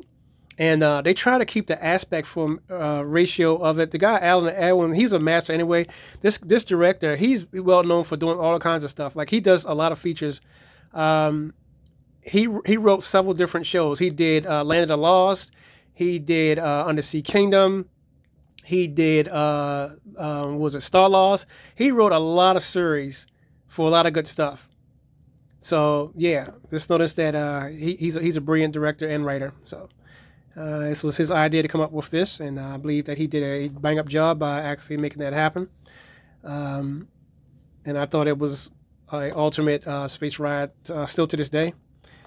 For me, talking about the golden age of 50s, this complete series was just the ultimate treat to have in the entire series. And like I said, that's the special feature are pretty good too. Also, the bonus disc is at the end, but I like how on each disc they would let you know what's kind of going on, and then there's a special syndication television spot.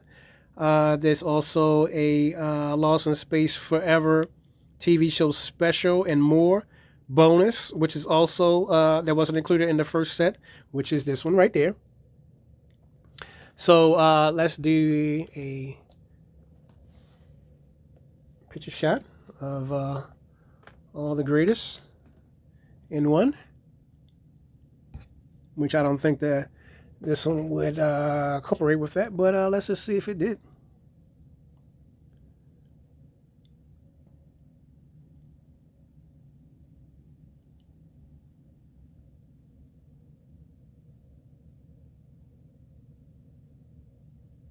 All right, so at least we got a couple of pictures out of it.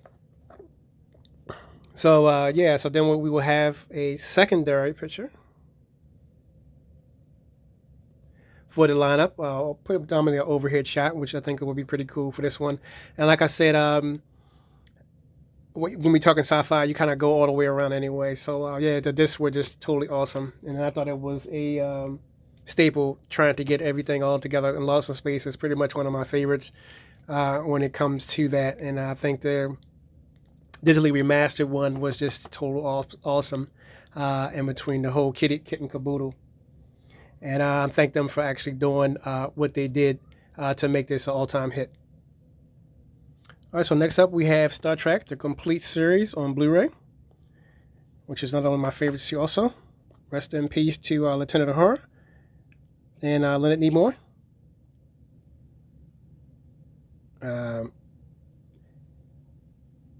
Where no man has gone before. Special features also rocks. They also do have Starfleet access to also, where you can kind of put it in Starfleet access to get backstage footage of all the featurettes, and they get information on all the shows. The mission itself. They also do have visual effects versus the normal effects. So you have the option where you can watch it in the original series format, or you can watch it in the enhanced special features format. I always do the special enhance because it does really give a good visual effects on it. And when you're watching the original effects, you really get that like you really was watching it on television show. So they really did step that up. The whole thing is in 7.1 Dolby Digital, which is pretty cool. So it sounds really good on my system. And they're offering 3 hours. Over 8 hours of special features, and they don't jive when they say that. And it's pretty badass, and it's they done it up pretty good. And its entire Blu-ray collection, and they also have breakdowns on the inside too, as far as the seasons is consisted of, and all the discs are just the ultimate when it comes to a special featurette box set, the way it's supposed to be is. And like I said, they offer Starfleet access, so you can actually access some special behind the scenes enhancements of different stuff that's going on. Now I remember back in the days when I went to the movies to see this one. This is my VHS copy of The Voyage Home with Double Dumbass on You, when Spock was trying to get back home. And I thought it was kind of weird because they had to go back and save this whale named Gracie. And Gracie was pregnant, but they wanted to kill Gracie. So Kirk had it where they took Gracie and took her out to open sea and had her put back to sea. And as you can see, it's one of my surviving VHS, which is pretty cool.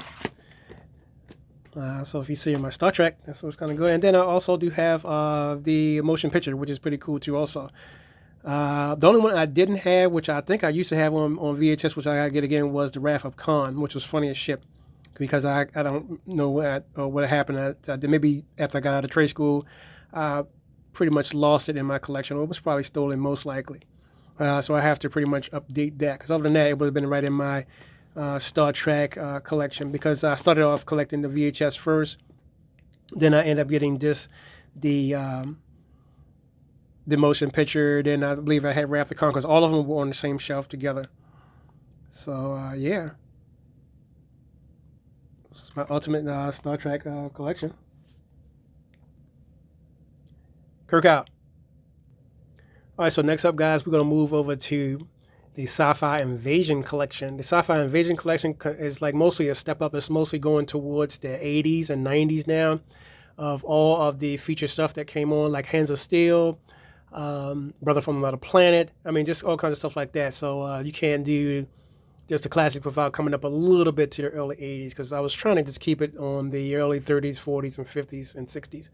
But looks like I'm going to have to come up to the 80s. Of course, I was going to have to, because this is why I already had it waiting. So, briefly, in this particular collection here, you have, like I said, everything that's in the Invasion set. And these are some of the ones that's also in here, too, also. Vincent Price. And shout out to Bill Paxton. He also passed away, too, also. If you don't know who Bill Paxton is, he was the one who played in Aliens. And he was also the one who played in Weird Science, as the Goofy brother. And this is a little bit of a list of what they have. Sorry about the glare, guys. I'm trying to take the glare off as much as I can. But this is some of the ones that are in this particular packet.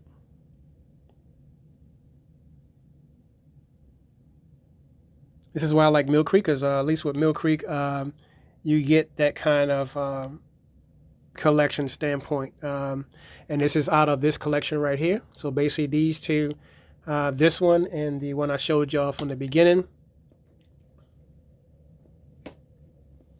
I'll just do a standpoint on it. So basically these two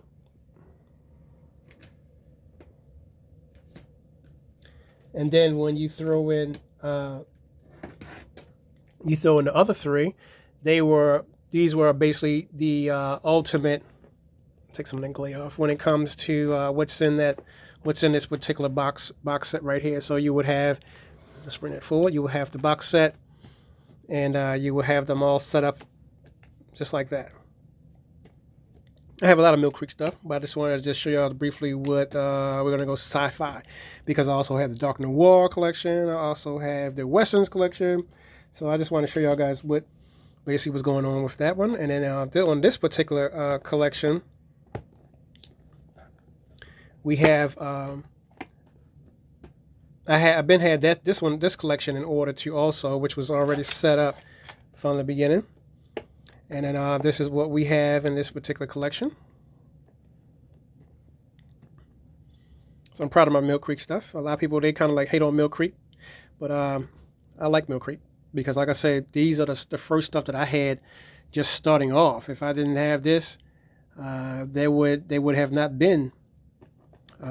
Let's actually do something very, very different. So that's what the whole collection would look like.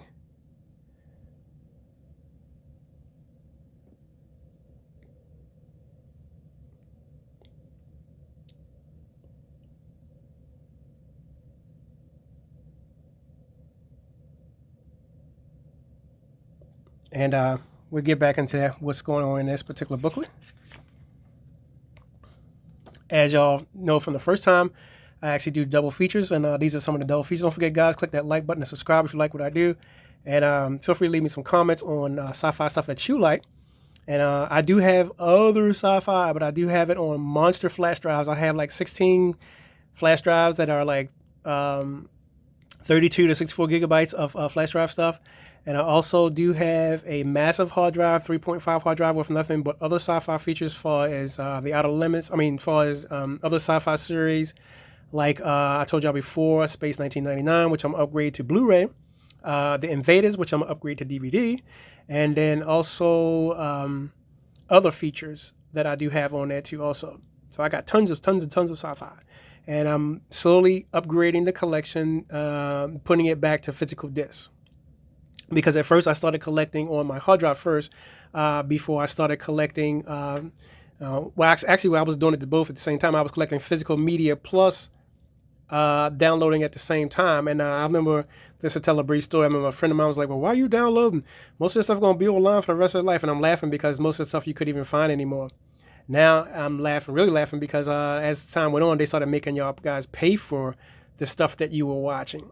So every time I go downstairs in order to watch, because I stream too sometimes, but I'm not a big streamer. But when I do stream, I bring like down there 30 to 40 movies with me downstairs, plus the player, just to watch movies. So just in case if it's not on streaming, I could just pop in the disc. So yeah. So just notice that that's kind of like what's going on when I'm actually looking at trying to stream and doing different things like that. So it's actually pretty cool. So we have sci-fi classics, we have the sci-fi invasion, and then we have the classic sci-fi TV series, along with other vintage stuff that I do have. And then we have the 100 ultimate movies that are in the main kitty set, which is the ultimate set. You got Galaxinas inside of there, just about everything is inside of there. So I'll turn it around to show y'all what's actually on that particular box. So I got so there's the back of the ultimate set. And this is what's on there. I don't know if y'all guys can see some of the stuff on there, but just try to get close to show y'all what's on. Some of the stuff that I already went over already, but you can see what you're looking at. This for those who haven't got the set yet. And I believe the sci-fi collection now has gone up. So movies are kind of really, very getting up there a little bit. A lot of people are collecting, so there's Slipstream. There's the one Bill Paxton was in. I believe that was the last feature that he did prior to moving over to Aliens. And there's War of the Robots, as you can see.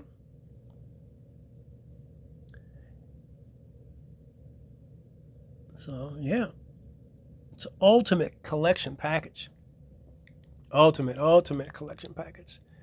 Which I thought was, like I said, one of the greatest shows that's kind of like that was on, or I would go as far as saying one of the greatest collections ever assembled, as far as the collection is consisted of.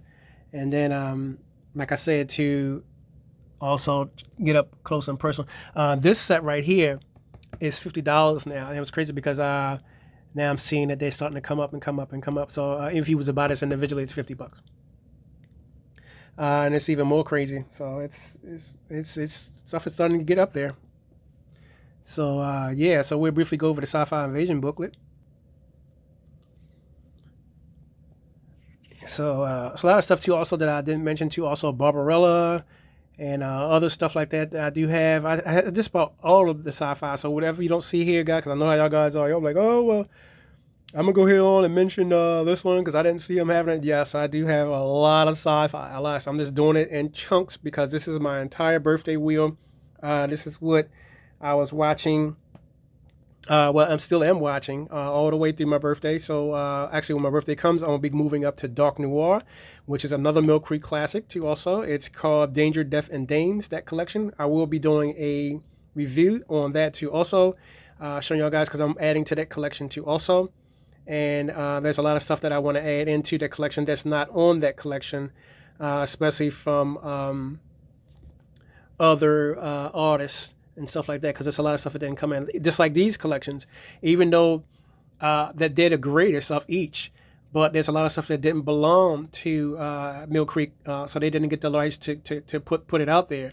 A lot of stuff, like I said, belonged to MGM, and a lot of stuff belonged to Paramount. So that's why you didn't really see that stuff in there. So the stuff I showed y'all earlier was the stuff that's not in these collections because they don't have the license to do that. So that's why I showed y'all them first. Because you would thought that the Devil Girl from Outer Space would be in here. I mean, the Devil Girl from Mars would have been in there, or the other stuff, Invaders from Mars. You would have thought all this stuff, but like I said, that's from MGM. So and Warner Brothers, so they own the rights to that, so they couldn't basically do it. But this is not bad for a starters package because with Mill Creek alone, their collection entirely got me pretty much into sci-fi predominantly. And then I got our trailer wheel that's running right now, which I will get that set up. I believe I'm on trailer wheel number 10, and that trailer wheel is my 1950 sci-fi, which is the same review I'm doing right now. There's another one because I go from the 30s all the way to the 50s. And then there's a breakdown. Once I get to the 50s, I do just 50s and 60s. But since I had to redo it, I had to start from the 30s, 40s, 50s, and 60s. I decided to just bring them all out and just do the 30s, 40s, and 50s, and 60s. And there's another breakdown too also that I did have that was not a part of that particular collection too also, which I didn't mention because it was a part of the sci-fi TV series. It was part of this series right here. And these are the discs that are part of that series right here. So as you can see, you have One Step Beyond. Remember the ones I told you that there's other discs. And this one you have, move some of the discs around so you guys can get a better idea of what you're looking at. I'm going to try to move them to focus in on what you're looking at. And this is part of this collection here. So see what you have. And then over here you have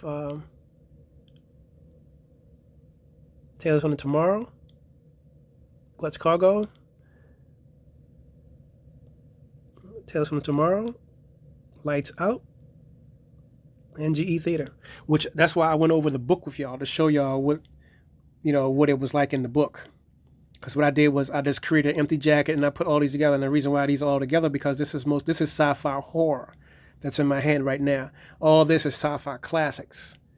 So there's a big difference because with my sci-fi horror, I actually have that hooked up with most of my Hammer stuff and other collections that I normally have is my independent collection, which I'll bring that out in a minute when I show y'all what that's from.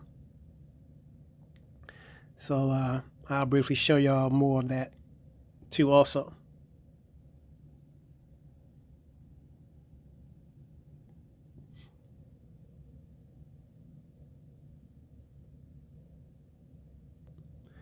So yeah, this is what we have in the Invasion set.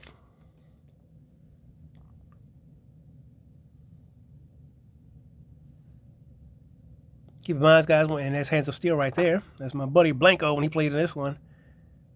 This one was awesome. I love Hands of Steel. They need to actually do this too also and make this out into another one. There's another one too that I'm missing too also that I didn't have over here. So let me grab that and bring that out. That's going to be part of the 80s.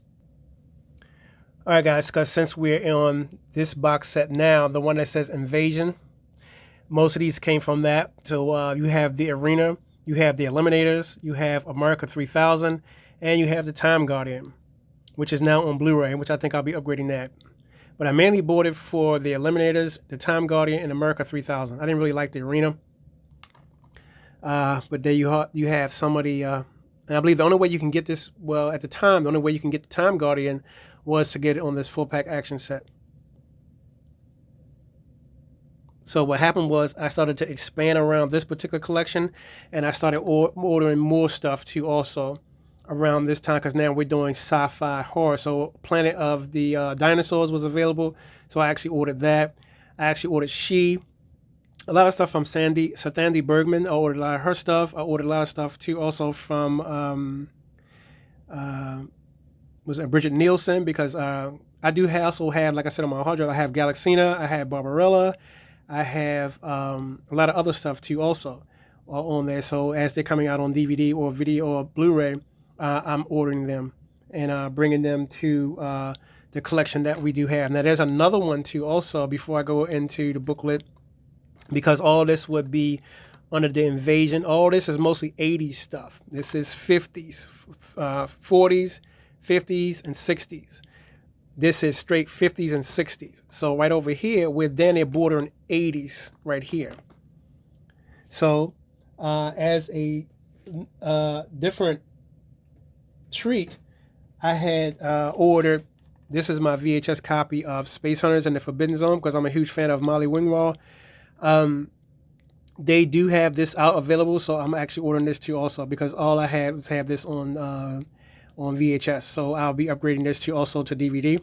I do have a copy of it that I had ripped on my hard drive, but I mainly ordered it and had it on this particular section for that, because I'm a huge fan of Michael Ironside, and you know, just pretty much love the whole cast. And there's a guy there that was from, you see that guy right there? He's from the Ghostbusters, which is my favorite.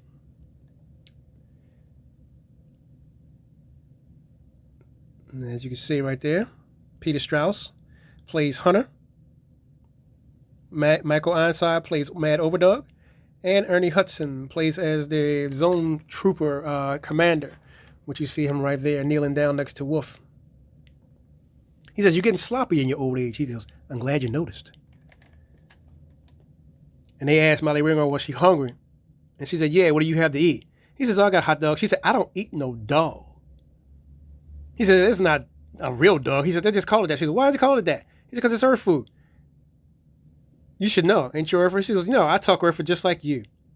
He said, "Well, maybe then you're going to smell like one, because you smell like a filthy red-ass scavenger." And he threw her ass in the river and washed her the fuck up. And there it was. And she said, "You think you must be getting your kicks or something like that, because you just wanted to see me all naked. That's all you want to do." He says, "Ma, you're nothing but a baby." That shit was funny as shit. Yeah, Michael Ironside, baby. Totally awesome. Totally the fuck awesome. I tell you that shit. And then it's so badass that it was ridiculous, because it got more to the 10th power as it got along.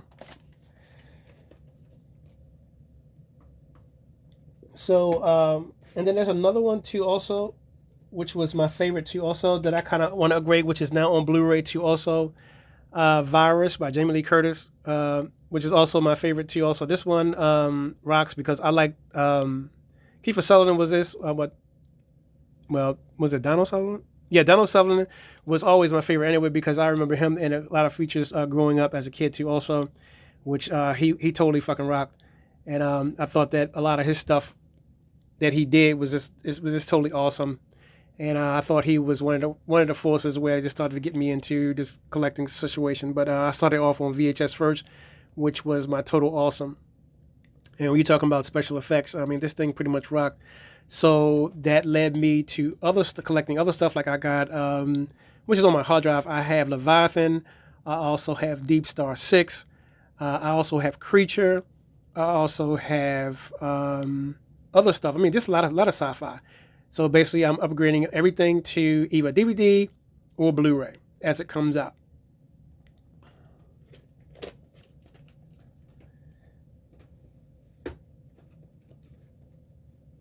So,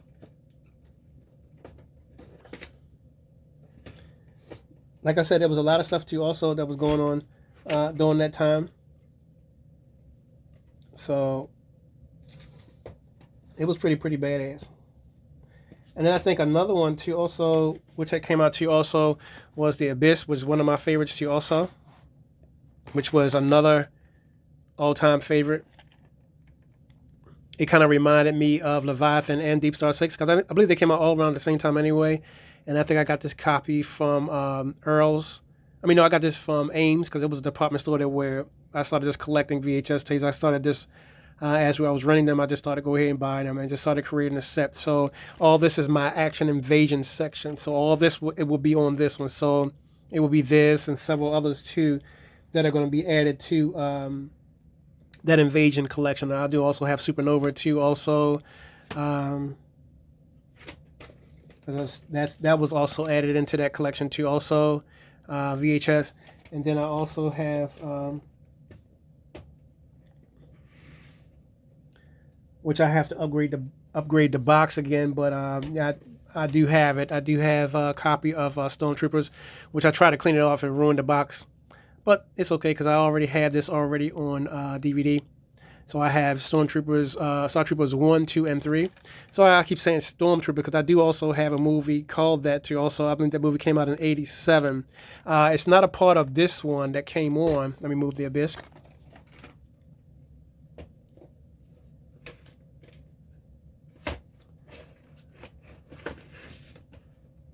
And then I think shortly after that they made a movie called Zone Troopers, which also came out too also. And then there's another one called Striker, which I already ordered that on Blu-ray. And Metal Storm, Destruction of Jared Sin. I also ordered that too also. But Star Troopers, I got 1, 2, and 3. So, and I have Aliens. That's pretty much all of the ones that you would normally have in a regular collection, as far as sci-fi, invasion, and stuff like that. So I did a thing already with them already with the Terminator. I did my sci-fi fantasy wheel. So y'all guys check that out. It's already on my page already. But I just wanted to make this classic because I already did a sci-fi fantasy one already. So y'all guys gotta check that out already. That was the wheel I had just done recently. And then check out the other media that I do also have already, guys. Don't forget, click that like button and subscribe, guys, if you like what I do. And this is my birthday wheel of all of the greatest sci-fi horror that I'm watching for my birthday. I decided to, as my birthday treat, my birthday is coming up this Thursday. And as a treat, I decided to go back to the old drive-in and pull out some of the featured wheels. So when I decided to do that, I decided to upgrade and started to do a lot of stuff too also. But what really started for me, because I'll get back to this one in a minute of reason why I'm upgrading to this, because Andy Bergman has actually started this off. Because when I wanted to get that started this off. Now all that's going to be added to this collection right here. So when I'm adding to the collection, I'm adding to what Mill Creek has brought to the collection. Like if it's anything classic, like for instance, I'll show you guys what I'm talking about. Like for instance, on this side, classic side, it will be these put together like that. So you will have Forbidden Planet and Earth versus the Flying Saucers and The Day the Earth Stood Still. All this is considered the classics. Just to show y'all guys what I'm talking about when you're saying putting your classics together, each different wheel. Now, sci-fi TV series, that would be that wheel that I showed y'all earlier. That would be on that particular side right here, with all of those ones put together. And then I threw in some other stuff too also that will be on the same wheel right here. Would be Spaceballs, featuring John Candy, Rick Moranis, Mel Brooks, all the rest of the ones. Lord Helmet, you got everybody together, all in one big star spoof. And then I also do have Leslie Nielsen's one too also. It's a space spoof. I forgot what the name of that one was called, but I do also have that on my hard drive. Because I started off collecting a lot of Leslie Nielsen stuff. He's pretty much funny. And yeah, this right here kind of was always paired up with Galaxina and Galactica with Bridget Nielsen. I had it always hooked up with them too also because this girl traveled in style. And she had her little Mercedes, and she had all her motherfucking luggage. And you see the little android. They call her Princess Vespa. Anyway, you see the little android. There's Princess Vespa there. And she goes with her android all the time. So the zone troopers had almost the same way, where it was this little trooper. I'll do a video on it too also, because I'm trying to actually see if I can actually get the DVD if it's available, because it came out in '87, and I was shocked that it's not on this collection right here. But yeah, we have Spaceballs, which is the best, which is the ultimate. Lord Helmet. He says, I wish we could go back then. He said, we can't. He says, why? We dismissed it. He said, why is that? He said, so when can we go back? He said, soon. So when is soon? Now. I thought that was funny as shit. And he says, if you blink now, sir, you just missed it. He said, well, how do I stop this damn thing? And then he looked over at this thing called emergency brake, only used in a case of emergency. He stopped that motherfucker, and it was light years away. They stopped so hard that they went plaid. Yeah, it was ridiculous. Yeah, it's totally funny. I'm laughing at all this shit. So you can see, guys, I'm really into this sci-fi shit. But yeah, anyway, because this is the longest I've ever been into sci-fi, and I've been into sci-fi, like I say, for the predominant the whole time. But I saved the best for last, because y'all know I love my Doctor Who, and I've been upgrading his collection too also. And I only love the first 4 Doctors, which I'll get into that after this collection. So yeah, guys. So yeah, the only way you could get the Time Guardian, and which he's my favorite too. Also, you got Dean Stockwell in here. You got all sorts of other guys in here too. Also, he goes, here's 400 years of fucking power, all at once. He's at his ass. He broke him through the shield. But what happened was they had a repair crew out there, and that repair crew was supposed to repair the generator before they get attacked again. They had this big dome that energizes the whole planet, where if you roll up and try to attack the planet, you couldn't get in through the dome because they had an invisible penetrative shield over the damn planet. But the Time Guardians knew that one day that they were going to make a machine that could penetrate the shield. And due to the fact that they had saboteurs during the time that went down there and sabotaged one of the shield panels, where it only drew a certain amount of panel, which where there was a small opening that you could go through that way. So they called the alien guys, and they actually penetrated the shield and actually raided them. But they had Time Guardians out there. One guy who was hooked up with Dean Stockwell went back through time and said he wanted to eliminate their ass, and he damn sure did. America 3000 was my favorite because it was a whole planet that was so 80s and 90s, but yet the planet got destroyed, and all they was living on was the parts of the relics that they had when they were actual civilization, which I thought was funny as shit, like that radio he see in his hand. They had a shop that was set up where one guy was selling DVDs. I mean, this was crazy as shit. They had VHS tapes, and it was crazy. And the guy had a museum. He says, this used to be what we always used. They had cell phones, they had all kinds of shit, and it was crazy shit because it was 3,000 years ago. I thought it was funny as shit. And as the invaders were good because actually you could see him. He turned into they turned him into an android. This was the same time around the Terminator came out. Now, when the Terminator came out, Angelina Jolie had released a feature first. If you go on my channel, check it out. I already had released that it was called Cyborg 2, I believe. And no, was it Cyborg 2 or Cyborg 1? I believe it was Cyborg 1. I believe it was Cyborg 1, the first one, because Cyborg 2 was with Van Damme. So I believe it was Cyborg 1. Actually, let's find out if it was Cyborg 1 or Cyborg 2. All right, guys, so here's my VHS copy of the Terminator. But inside, we're looking for Angelina Jolie because I normally have them double paired. Here we are right here. So we have the Terminator on Blu-ray, but we have Angelina Jolie on VHS. On DVD. So as you can see, it was Cyborg 2. All right. Beware the future. The souls are in the software. This is Angelina Jolie's featurette. Cyborg. And what I do is I normally play this with Nemesis and then all the rest of them. And then I always keep these two as a double feature. I'll be back. Always can look out for my Terminator wheel. And then I also had him where I had him already hooked up as a feature, but it started off before I had upgraded to Blu-ray. I had started off first with the VHS copy. And as you can see, it's in pristine condition. Kind of hard to get out. Oh, there it is. See, I almost had to struggle to get out. And it's very, very good condition. And this thing rolls too, because every time I play it, it really rocks too. Also, the sound is still good. I mean, everything is just bombing with it. I mean, it gives you a good idea of when you're watching VHS and stuff like that, and you hear the audio, and it just makes you appreciate the times that when this is all we had was VHS. And like I said, I try to keep all my stuff clean and in good condition.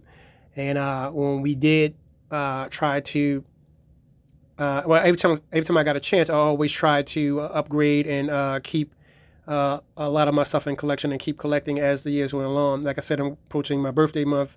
I'm in my birthday month, but my birthday is this Thursday coming up, and I'm still collecting as we speak. So this is for a new birthday treat of me still collecting media.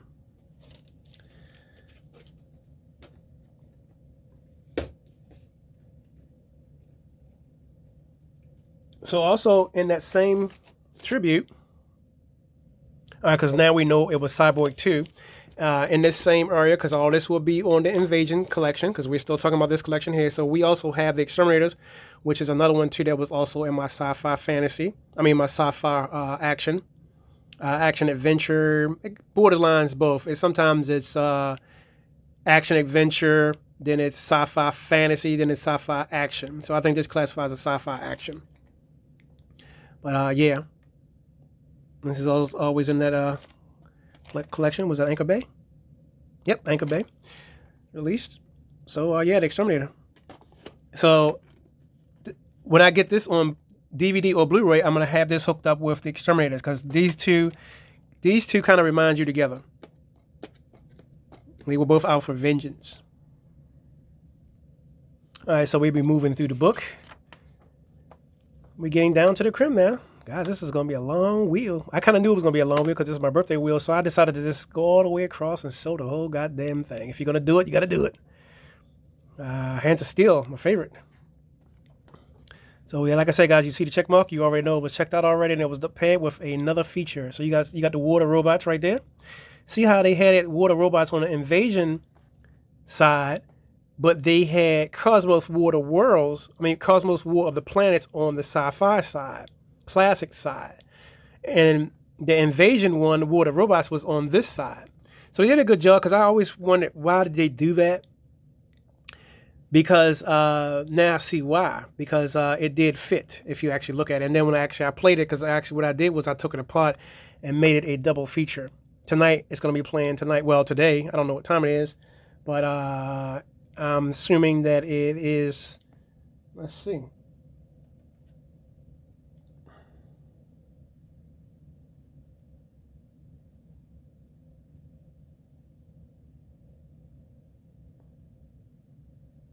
All right, according to my Fitbit, that's what time it is. All right, so not bad. Like I say, this is going to be an up all-night treat, because I'm going to be preparing for my birthday too also. So I got one day to prepare for that. So I decided to just do one big live birthday wheel of all my sci-fi stuff. And I saved the best for last, which was my famous Doctor Who collection. And I'll be adding and upgrading to that too also, because I started off with the Doctor Who first. I started off just going massive amounts of Doctor Who. I just started going, I even showed behind the sofa. I even started doing a breakdown of all the episodes. I mean, I really was into the Doctor Who. So yeah, we left off at War of the Robots.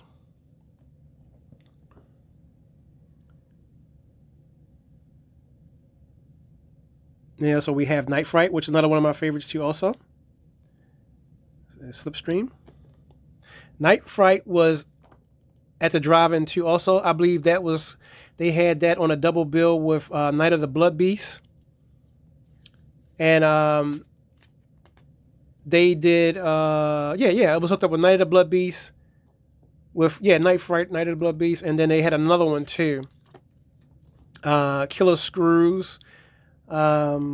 And other ones. I'll show y'all that in a minute, because that's the drive-in, the drive-in series. So we'll get to that. So let's show y'all guys what we have here. All right, see, you guys got the Invaders from Space. Got the Alien Factor. You get the Homo sapien people from another star. And Escape from Galaxy 3, which is also on DVD. I'm already ordering for that too also. And then I had that as a double feature because there's supposed to be a plus sign behind that because it was automatically upgraded to that. So let me go ahead on it, put a mark beside that because this one was already upgraded. So now I put a plus sign beside it. Now, what happened was I already found a featurette to upgrade with that. So it's Escape from Galaxy 3, and it was actually it was a triple feature because I had that hooked up with what was it? Escape from Galaxy 3, and what is it? Mission Stardust. And it was another one too, also that I did have, which was on Blu-ray. So I did upgrade to that. So this became a triple feature with this one feature here. So yeah. Oh, Star Crash. That's what it was, Star Crash. And Star Crash is on this particular wheel too, also on the Invasion kit. But I decided to separate them and get them to Blu-ray. So I did actually upgraded those.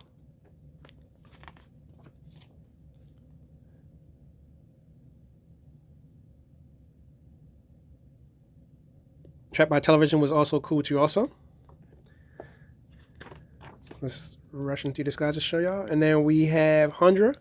There's Mission Stardust there. You see how it has a plus to it because it was already added. Now, the one I say 100, I said it's hot because I actually had that hooked up with She and America 3000. So that's why I had that. And Mission Stardust, of course, was hooked up with Star Crash and Escape from Galaxy 3. And the Brother from Another Planet was actually hooked up with, it wasn't Slipstream, but it was something else that I did have that I had that hooked up with. Okay, and Fugitive Women was actually hooked up with the Brain Teasers, which was another one of my favorites too also. I believe that came out in '87. The Assassins was also hooked up to also with another one. The Crater Lake Monster, I haven't checked that out yet, but I had to check that out again. The ones you see that's not checked, I haven't watched them yet or paired them with any features yet. And the reason being is because I'm still in between what I'm going to have hooked up with it. And as you can see, Raiders from Atlantis, that's what it was. That was a full feature deal. So it was Star Crash, Escape from Galaxy 3, Raiders of Atlantis, and Mission Stardust. I'm sorry, Mission Stardust. All three of those are together, and Raiders of Atlantis is now on Blu-ray, which I already ordered that already. Now, Galaxina was actually hooked up, like I told y'all earlier, with all the rest of the full features. Let me bring that back again to show y'all what I had that hooked up with. So Galaxina went with this. So it was Galaxina, Eliminators, the Time Guardians, and America 3000. That's what all that went with. And then to add to this one, Barbarella is also in that same wheel. So this one became almost seven features.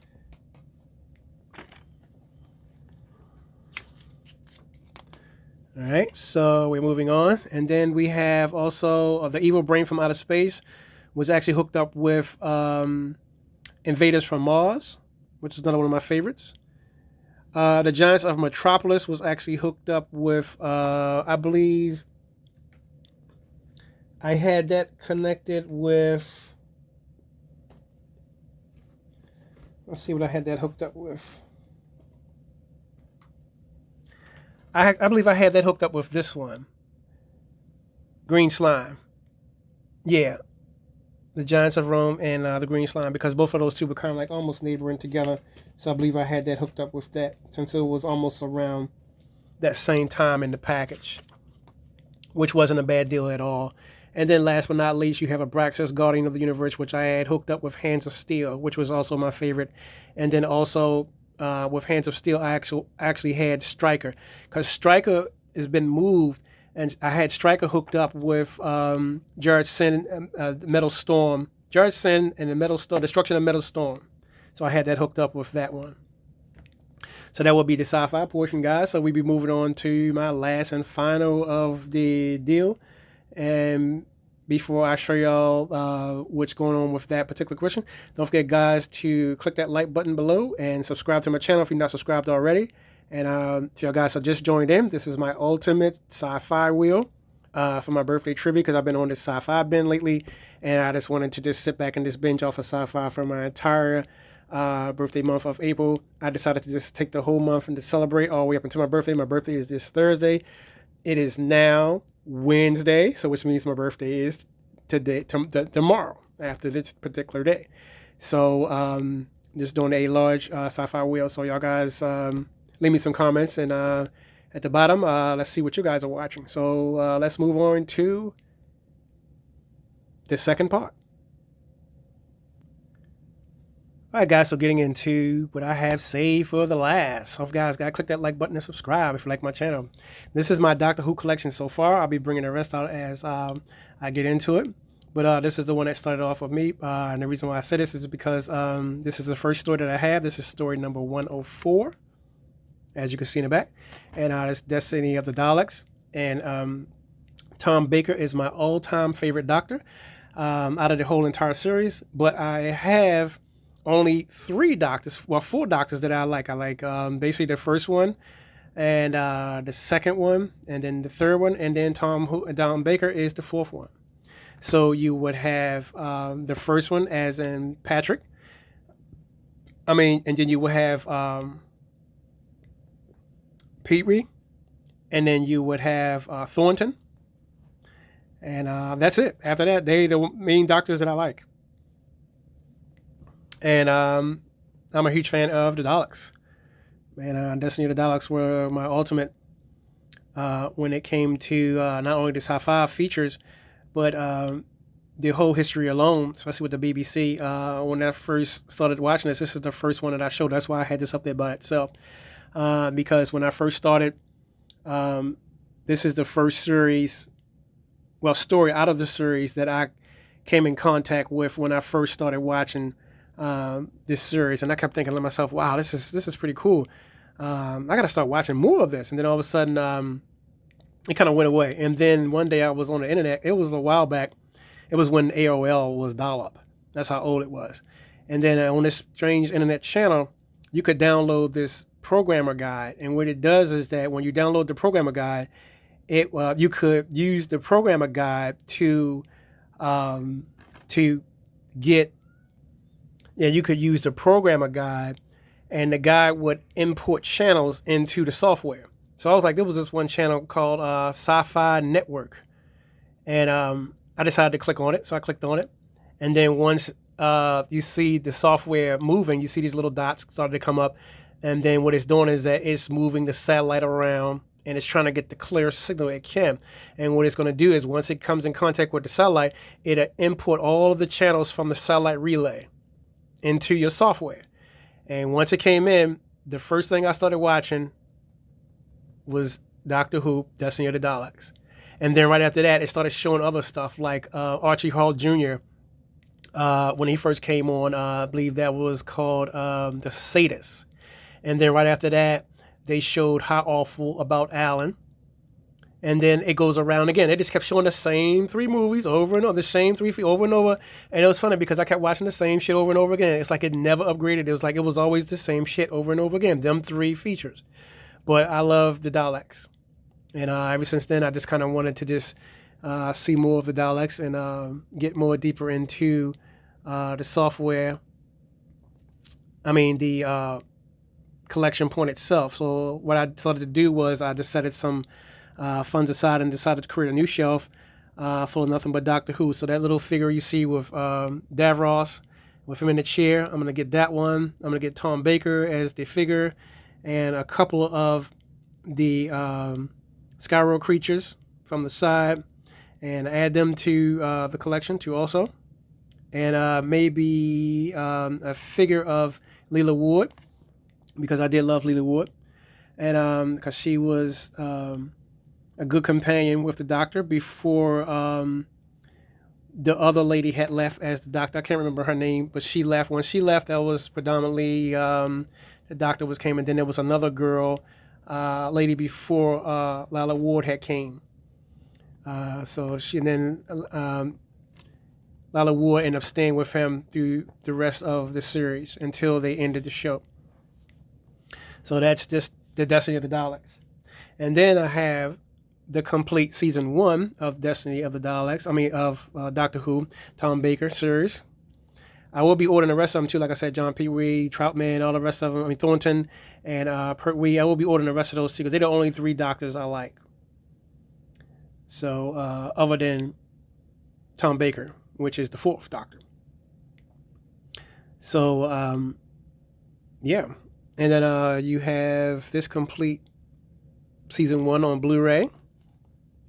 And then next up you have Tom Baker, the complete 3rd season, which is my favorite too also. Because they have a lot of stuff in here. I think on this one, this is where she comes. Let me see where her name is. It kills me for a minute that I actually forgot her name. Yeah, Elizabeth Sladen.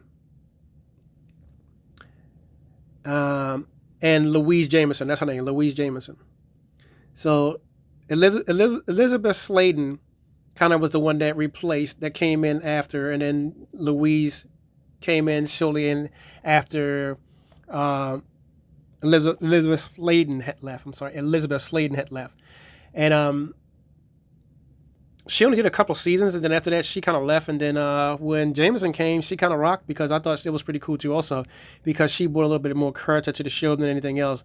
But the old time, they still has as Leela Ward as the ultimate, as the companion to the Doctor, which I do agree. Jameson still did rock, but I think Leela did brought something to the table, and she was a definite companion. And this is season 7. I also had to get season 6, and then I'll be caught up on Tom Baker. But this is the last of his collection. After that, he left after that on this one. So that means anything else I'm collecting, it's going to be from the other Doctors. So this is what I was getting now from the rest of the Doctors. So all I have to do now, and there's Janet Fleming too also, was another one too also, in this particular situation. With Lila Ward, and then you got Sarah Sutton. I show a lot of Behind the Sofa on my Facebook page. So if y'all guys on my Facebook page, y'all guys got to check it out. Turn from the Basement. I do a lot of the rest of the stuff on that particular page. It's my home for Gothic Media, and I tell more about that. So if you guys click that like button and subscribe if you like what I do.